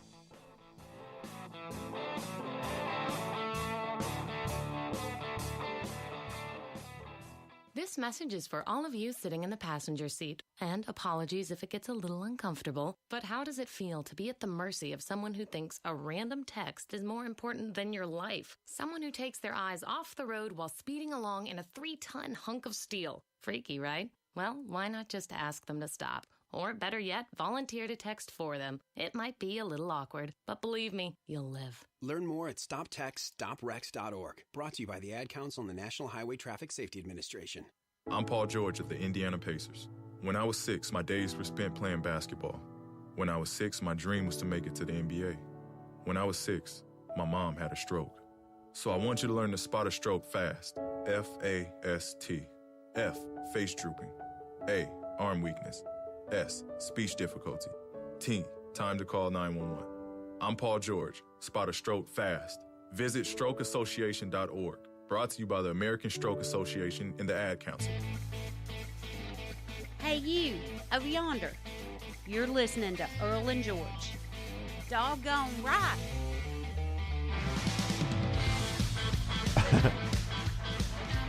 I can't. Oh, wow. I see the cover. I don't even want to read this story. This person is actually a really famous actor. Actress Laverne Cox has become Cosmopolitan magazine's first transgender cover girl. Yep. It's a dude. Has she gone? We're going to have this problem. Look, we're going to have a pronoun problem for the next story. We're just going to have a pronoun problem. Okay. Couldn't you just say they? What do we have? They gone through the full procedure, like the total surgery down under? Apparently, they have. Okay, so in physical appearance, it's a female. Yes, which, by the way, was born here. In America. In Mobile. In Mobile, yeah. Okay. But in physical appearance, that looks like a woman to me. Yes. But has no ovaries. No. No womb. No. Fake boobs. Right. And genetically masculine. And in an altered form. Vajayjay, too. Possibly. No, the boy parts have been turned into girl parts. Right. Requiring oils and things. I don't want to get too detailed in there, but I don't really. How's that happen? And by the way, when this person dies and people look at their bones, yes. they are going to identify this person as a man. As a man, yes. Male. Yeah. Why would covered girl use a man? Because they're trying to make a statement. Yep. I would look at her and say that's a female. I would have that's terrifying. Until two things. Until you see him in person and you hear him talk. Does he sound like this? She has a very strange voice. She can't even try to be girly. They were on that show, Orange is the New Black. Orange is the New Black, yeah. Which, by the way, congratulate Laverne Cox. She has a twin brother. Oh, I don't know. She has a twin brother. I doubt he looks like that. No, he doesn't. He's actually pretty. She's had, as they say, some work done. He looks like Prince, actually. Oh, he does. She's had some work done. Okay. Let's see. Which one do I want to talk about next? Let's talk about this one. During a meeting with Prime Minister Benjamin Netanyahu on Thursday, President Donald Trump doubled down on the administration's recent threats to sever aid to Palestinian refugees if Palestinian leaders continue to refuse peace talks with America. Yeah, I'm all for it, and I'm all for Paul's bill that wants to put it towards fixing our roads and stuff, too. So, yep. Bring it on. Now, you're going to hold refugees hostage with American dollars. Yep. Mm-hmm. I got no problem with it. Me neither. Yep. And I think we should stop sending money to countries that hate us, countries that don't work through the president's agenda. Remember, those darn elections have consequences. Right. And those that are trying to kill us, yeah, we need to stop aid. In addition to peace talks, Trump demanded the Palestinians show respect to the U.S. or lose funding. Yep. Anybody have a problem with that? Nope. Brass ones on him, too. He cited Palestinians' refusal to visit with Vice President Mike Pence during his last visit a few weeks ago. Last week's visit, as an example. Quote, "We give them hundreds of millions of dollars in aid and support, tremendous numbers that nobody understands," Trump said. Quote, "That money is on the table, and that money is not going to them unless they sit down and negotiate peace," end quote. Man, this guy is really good for somebody who's a novice at politics. Right. He lays it out the way it is. You want money? You're going to give me what I want. And that's why I said that an outsider would be so good, is because he's doing it all from a perspective of a business owner, which is what the president technically is anyway. Right. Think about it. If you sit down and you have a conversation about buying a building, right? I'm going to buy your building. Well, you can only have the top 2 floors. No, I want to buy the whole thing. And here's why. I'm going to give you money, and you're going to give me the bottom 8 floors. Yeah. Okay. You want our money? You're going to give us peace. Mm-hmm. And if we've got to buy it from you for the rest of our lives and the rest of your lives, and someday that peace will become what is called a habit. Today I have to buy it from you. Tomorrow you're going to give it to me willingly. Yep. Before any talks can take place, Trump added, Palestinians have to respect the process also, and they have to respect the fact that the U.S. has given tremendous support to them over the years in terms of monetary support and other support. The president also noted plans to move the U.S. Embassy to Jerusalem will proceed as planned, perhaps even sooner than expected. Yeah, I thought we already opened like a small version of it. I don't know. Trump's public acknowledgement of Jerusalem as the capital resulted in widespread backlash throughout much of the Islamic world. Raise your hand if you give a damn. Mm-hmm. Not I. Trump rebuked Palestinians Thursday, so that they still, quote, not gotten past Jerusalem, end quote. Netanyahu said, under any peace agreement, the capital of Israel will continue to be in Jerusalem. The meeting was the first time the two leaders had met since Trump announced plans to move the embassy to Jerusalem, which Netanyahu described as, quote, a historic decision that will be forever etched in the hearts of our people for generations to come, end quote. Zionist scum. Obama didn't do it. Nope. Bush didn't do it. Obama Clinton actually didn't do said it. he was going to do it, and Yeah. so did Bush, and so did Clinton. They all said that. That's why I brought that up. They all said, we support Israel, we support Israel, we support Israel. Guess what?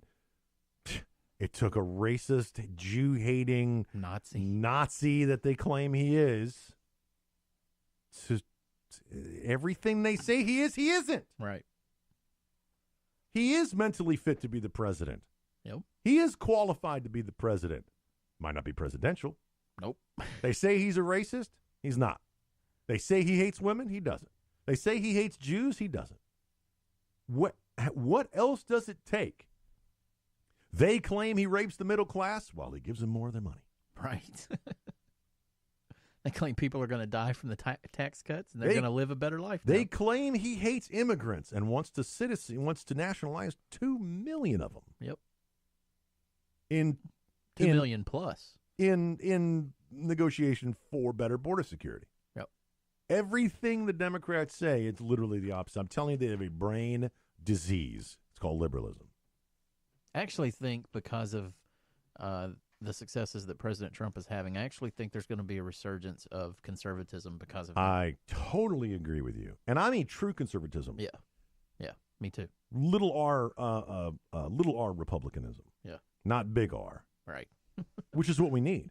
I honestly think this is the pendulum swing from Roosevelt. Yeah. I think Obama ended progressivism. Yep. And they will I think progressivism, at least I hope so, will be relegated to a thing of the past, and that the United States, starting January 20th last year, began its march back to a constitutional republic. Yep. That's what I'm hoping for. I am praying for that. Yep. Not for me. Me neither. For my grandkids. Yeah. Because even my kids probably aren't going to see it. My grandkids may see it. Yep. Should my children choose to be heterosexual women and have a family. I haven't given them a gender yet, by the way. They get to choose their own genders. Let's see. Which Pokemon do you choose? Speaking of that, when we come back, Charizard, go. When we come back, we will talk about children. We'll talk about teenagers. I've got 2 teenagers. And we'll talk about what's going on. I saw this great thing the other day about what PC behavior, what modern society, what message they're giving little boys in school. It's fantastic. Their behavior is being curtailed when 40 years ago, that was acting like a boy. You dipped the girl's hair in ink. That meant you liked her. And if she pushed you down at the playgrounds, that probably meant that she liked you too. I actually used to close my wife's hair in my books at school, so that when she sat in front of me, when she'd pull her head up, it would pull her hair Do you out. remember in the 1970s and 80s how you met a girl? No. When you were 13, 14? No. You followed them around the mall. Remember that? Stalker. You remember you just follow them around. Mm-hmm. I don't know how it works. I never did it, but I'm just saying, I remember be like, hey, let's go to the mall. Let's just, hey, she's cute. Let's follow her. Yeah. What? Nowadays, it'd be like pepper spray and mace. Oh, yeah, and yeah. You'd be a registered sex offender. Yeah, that's how you used to do it. Yep. It's a great thing I saw about how we're treating young boys. I might bring it up and play it. We'll see if I can get that audio to work here in a little bit. It's Earl and George. We'll be right back.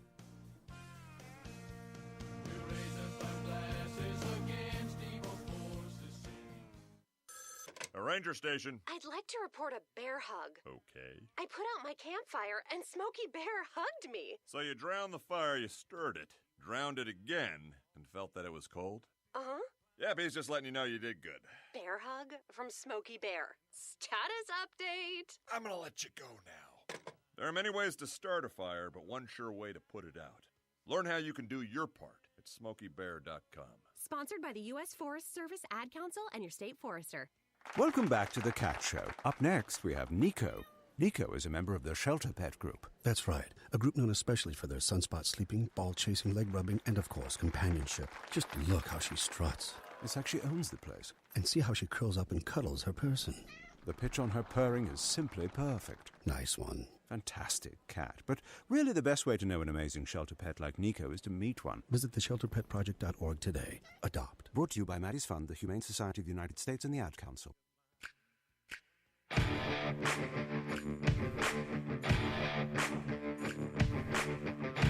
You know, when it says raise our glasses against evil forces, I kind of take that too literally. You know, I saw this great thing for Prager University the other day. I'm totally going to give them credit. It's called The War on Boys. And when we read articles about young boys being suspended in school for biting the corners off of a Pop-Tart and then going bang, yeah, I need to fight against that. I don't subscribe to that. And neither does this person from Prager University. Take a listen. Oh, turn it up. What's going on? Why is it so low? Oh, maybe it's my end. No, I got it on full blast, bro. So do I. What's going on here? What are they doing with myself here? What in the world? Yeah, that's really low. All right, we'll try to get that. I'll try to get that fixed later. I'm not going to run it that low. I don't know why that's not. I got it on full blast too. You got it on full blast. I don't know why. Yeah, I mean. Standard in schools, boys are treated like all right, now try it. girls. I did. I just plugged it in. Nope. Wow. Are not faring well academically. Found the problem. All right, so check it out. I'm going to back this up just there. That's live radio, baby. You got to love that. Here we go. Being a normal boy is a serious liability in today's classroom. Boys tend to be disorganized and restless. Some have even been known to be noisy and hard to manage. Sound like any boy you know? Yes. But increasingly, our schools have little patience for what only a couple of decades ago would have been described as boyishness. As psychologist Michael Thompson has aptly observed, girls' behavior is the gold standard in schools. Boys are treated like defective girls. That's a fantastic analysis. Yep. Now, I have 3 daughters. I mean, I really don't face it, but I see it. Yep. Right? I see this going on in our lives. Now, being a boy, being a man, just FYI, everybody, I was a boy. So was Earl. Organic. So was Mr. Producer. We were born this way. You said was. I wouldn't use was. Not today's society. You were As a boy result, is what he these meant. defective girls are not faring well academically.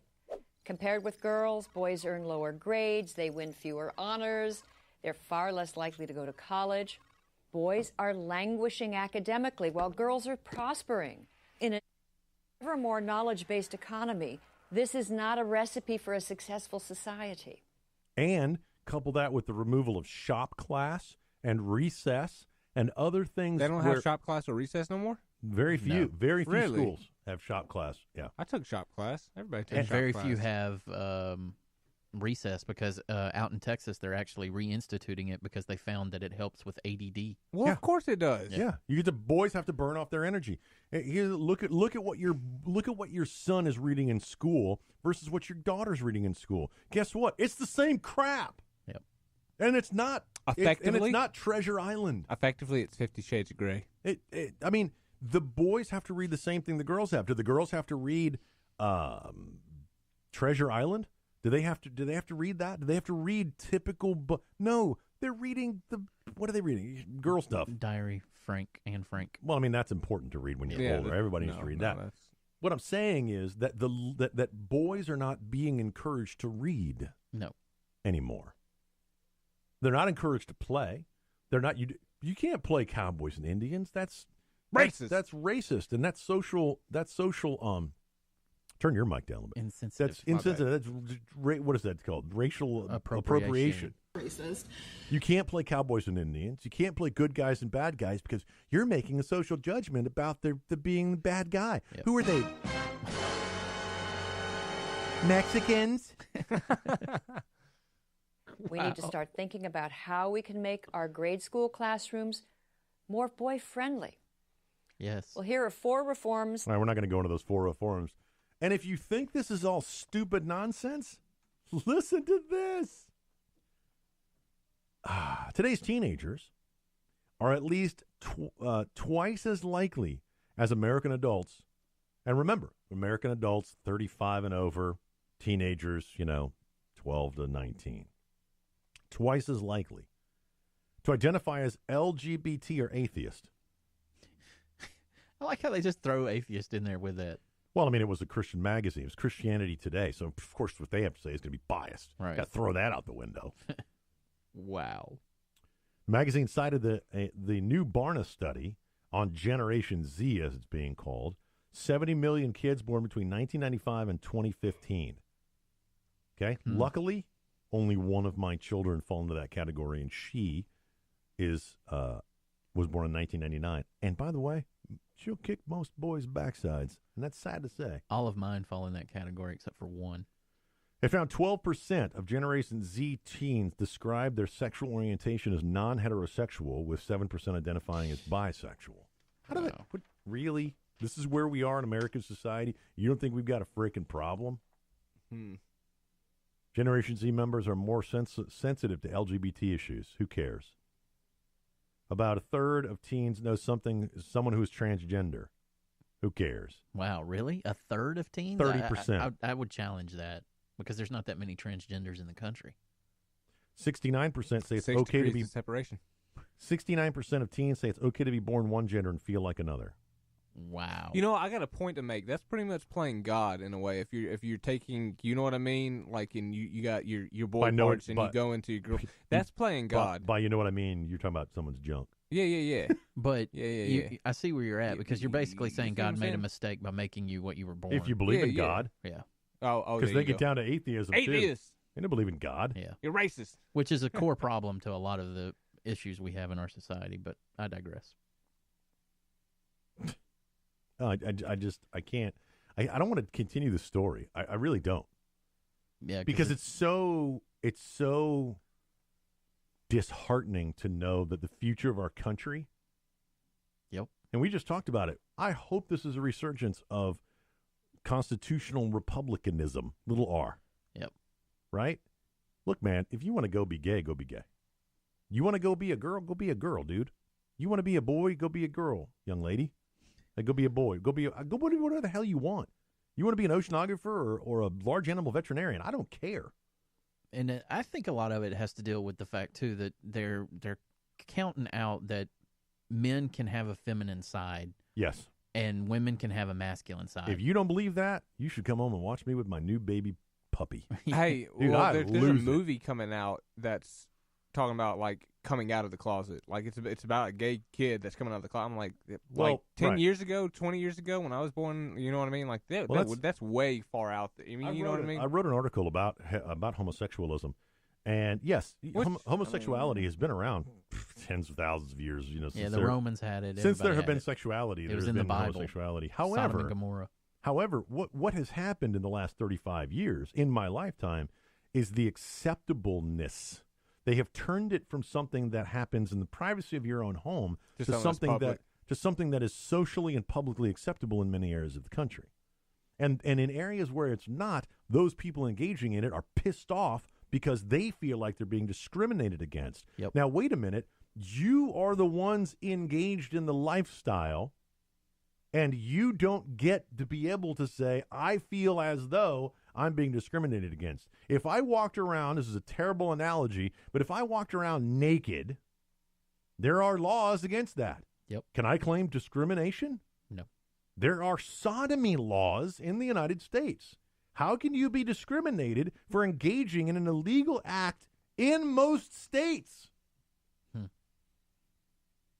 You can, dude, if I walked out right now and I sodomized somebody, they're going to get me for 2 charges. Well, 3 probably. Aggravated assault, rape, and sodomy. Yep. Right? There are people now claiming to be raped by being touched. Yeah. Oh, my God, you touched me. Rape. See, they change the definition of these things, and they all become socially acceptable. Look at drugs. Back 100 years ago, they would prescribe you cocaine from the doctor. That was Coca-Cola. The first Coca-Cola recipe had cocaine in it. The Army used LSD. All of these things become socially... look, what we were talking about last week was cigarette commercials. 9 out of 10 doctors recommend Camel. Yeah. That was in the 1940s. Yeah. And today it's like 9 out of 10 doctors recommend homosexuality. So almost the point. That's almost the point we've come to. And it's still, you would think that 90% of America are gay. 3. Yep. All of this crap that we go through with parades and discriminatory laws, 3 freaking percent. So what is that, like 3%? Like if there's 300 million people, then what is that, like 300,000 or whatever? Something no, like that, yeah. maybe even less than that. That'd be what, 10%? Yeah, that'd be 10%. So that's 100 grand, 100,000, whatever. But no, man, they're everywhere. They're the biggest lobby out there. They raise the most money. They keep the assless chaps industry in business. That's 9 million, by the way. 9 million. From 300 million to 9 million gay people. And we're over 300 million. I just simplified it. And the thing is, when we sit here and talk about it from a common sense heterosexual perspective, people say we hate them. I don't hate them. Me neither. Go be gay. Just don't make me accept it. And don't force your lifestyle on my kids. Don't make them read about what you do in the bedroom and all of that stuff like you're doing. Right. I mean, okay. Wait, do they even still have sex ed courses anymore? Well, some of it's been decided that it's discriminative, so no. Really? Which is another problem. And what causes the problem? That's one of the other questions. What causes the problem? Well, it's stuff like this. Liberal politicians, another article. This is by Ben Marquez. Sorry if I screwed up your name, Ben.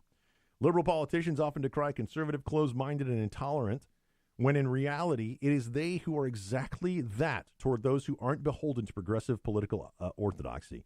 For a prime example of this glaringly hypocritical duality, look no further than California's AB 1887, which implemented a travel ban in 2017 on state officials traveling to 8 different states, which supposedly have laws on the books that are deemed discriminatory toward LGBT community.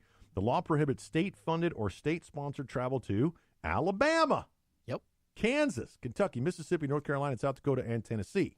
Kansas surprised me a little bit. Unfortunately, that law just ruined the dreams and potentially even future careers of the Citrus College Rocketry Club, who are now prevented from traveling to Huntsville, Alabama, to take part in the prestigious annual NASA student launch competition. Yep. The team, known as the Rocket Owls from a small community college in Glendora, California, earned one of only 60 spots in the country in the highly competitive competition that includes teams from Ivy League colleges, large university, and famed technical schools. Sadly, the colleges decided to stand with the law instead of their own students and tossed them a pathetic crumb as consolation and a statement that read, quote, "The college stands with the state chancellor, the legislature, and the governor in support of AB 1887 as a response against discrimination." Wow. As an alternative, the Rocket Owls will be participating in a rocket competition sponsored by Friends of Amateur Rocketry, Mars Society, to be held in Mojave, California. Basically, 12 people are going to show up. When they could have come to the heart of rocketry, Huntsville, Alabama. But the state of California said, no. No matter your accomplishments, you will abide by our decision. And we think the state of Alabama is discriminatory toward the gay community. Therefore, you don't get your Keep them in the box. Yep. That's exactly what happened. That's a publicly funded school, isn't it? I bet it is. I bet it is. Yeah, so there you go. So we are teaching children all the way through college that if you don't agree with us, we'll put you down. You will agree with us. And that goes back to that article, the video I played about boys. If you act too much like a boy and not like a girl, we're going to put you down. Yep. We will sit you down, tell you what you did wrong, expel you for something we think is zero tolerance. Yep. We are teaching them, and then you turn around and look at the numbers of teens that become gay and LGBT. Why? Because that's what's being protected. Yeah, that's a good point. That's what's being protected in America. You know, the Bible's not protected in America anymore. Your free speech isn't protected in America anymore. We give lip service to it.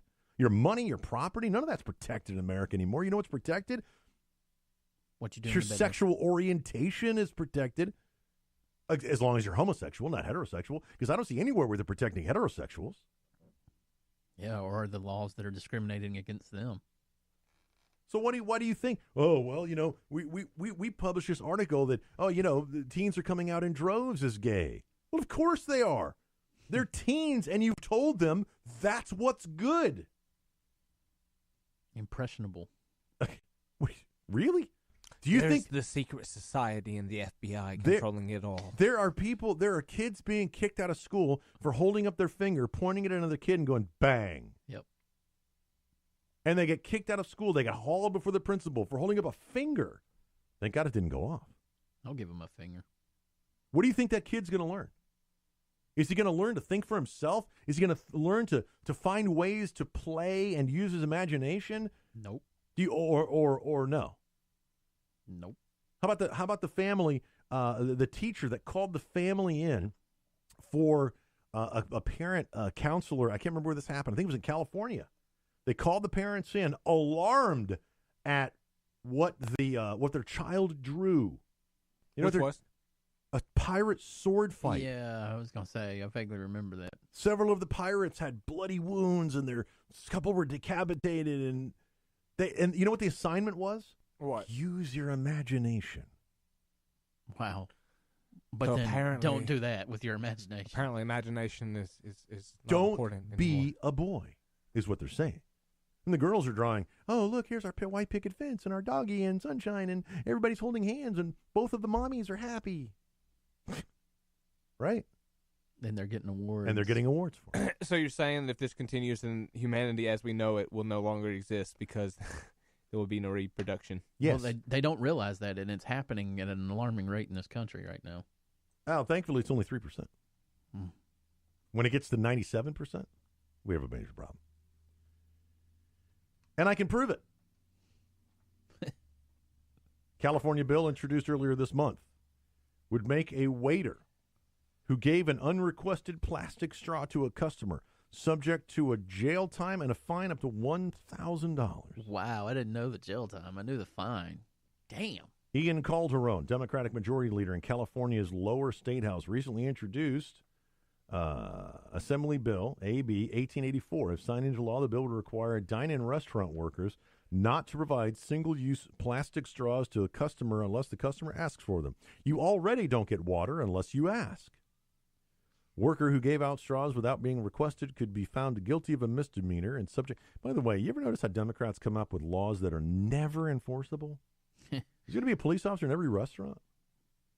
How are they going to know? I guess somebody at the restaurant complains, or they call the cops. This goes along with the law that says that apparently businesses in California. There's something going through the State House now in California that says if your business is going to benefit from the Trump tax plan, you must give 50% of that benefit to the state of California. Wow.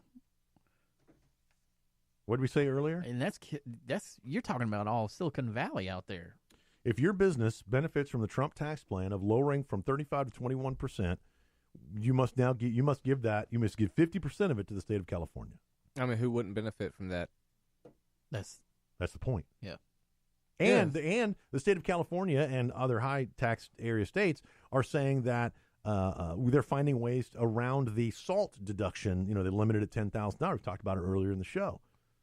And the state of California says, well, look, whatever the difference is between the $10,000 cap and whatever you were going to pay, you donate that amount to the state of California Treasury, and we'll give you tax credits in the amount of dollar for dollar in that amount. And that way you don't lose your SALT deduction. Instead of just lowering their state tax. Because they were going to have to pay it anyway. Wow. They already paid that. Instead of just lowering the state tax. And they look at us and they say, we are the ones that are screwed up.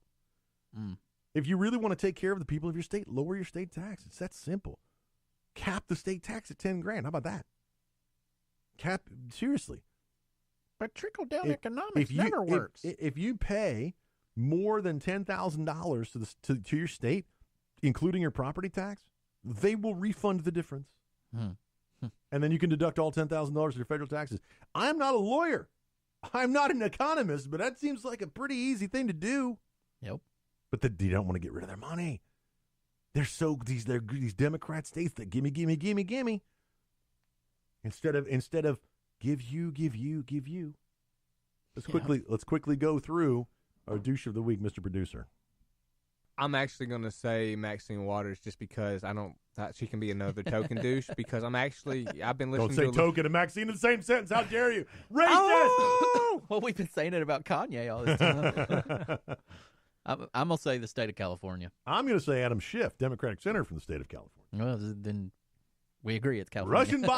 Russian bots. That's pretty. And more Russian bots. Yeah. Congratulations to Adam Schiff and the entire state of California for being our douche of the week. Not only do you get a nice trophy from Earl and George this week, but you also get an embossed Russian bot.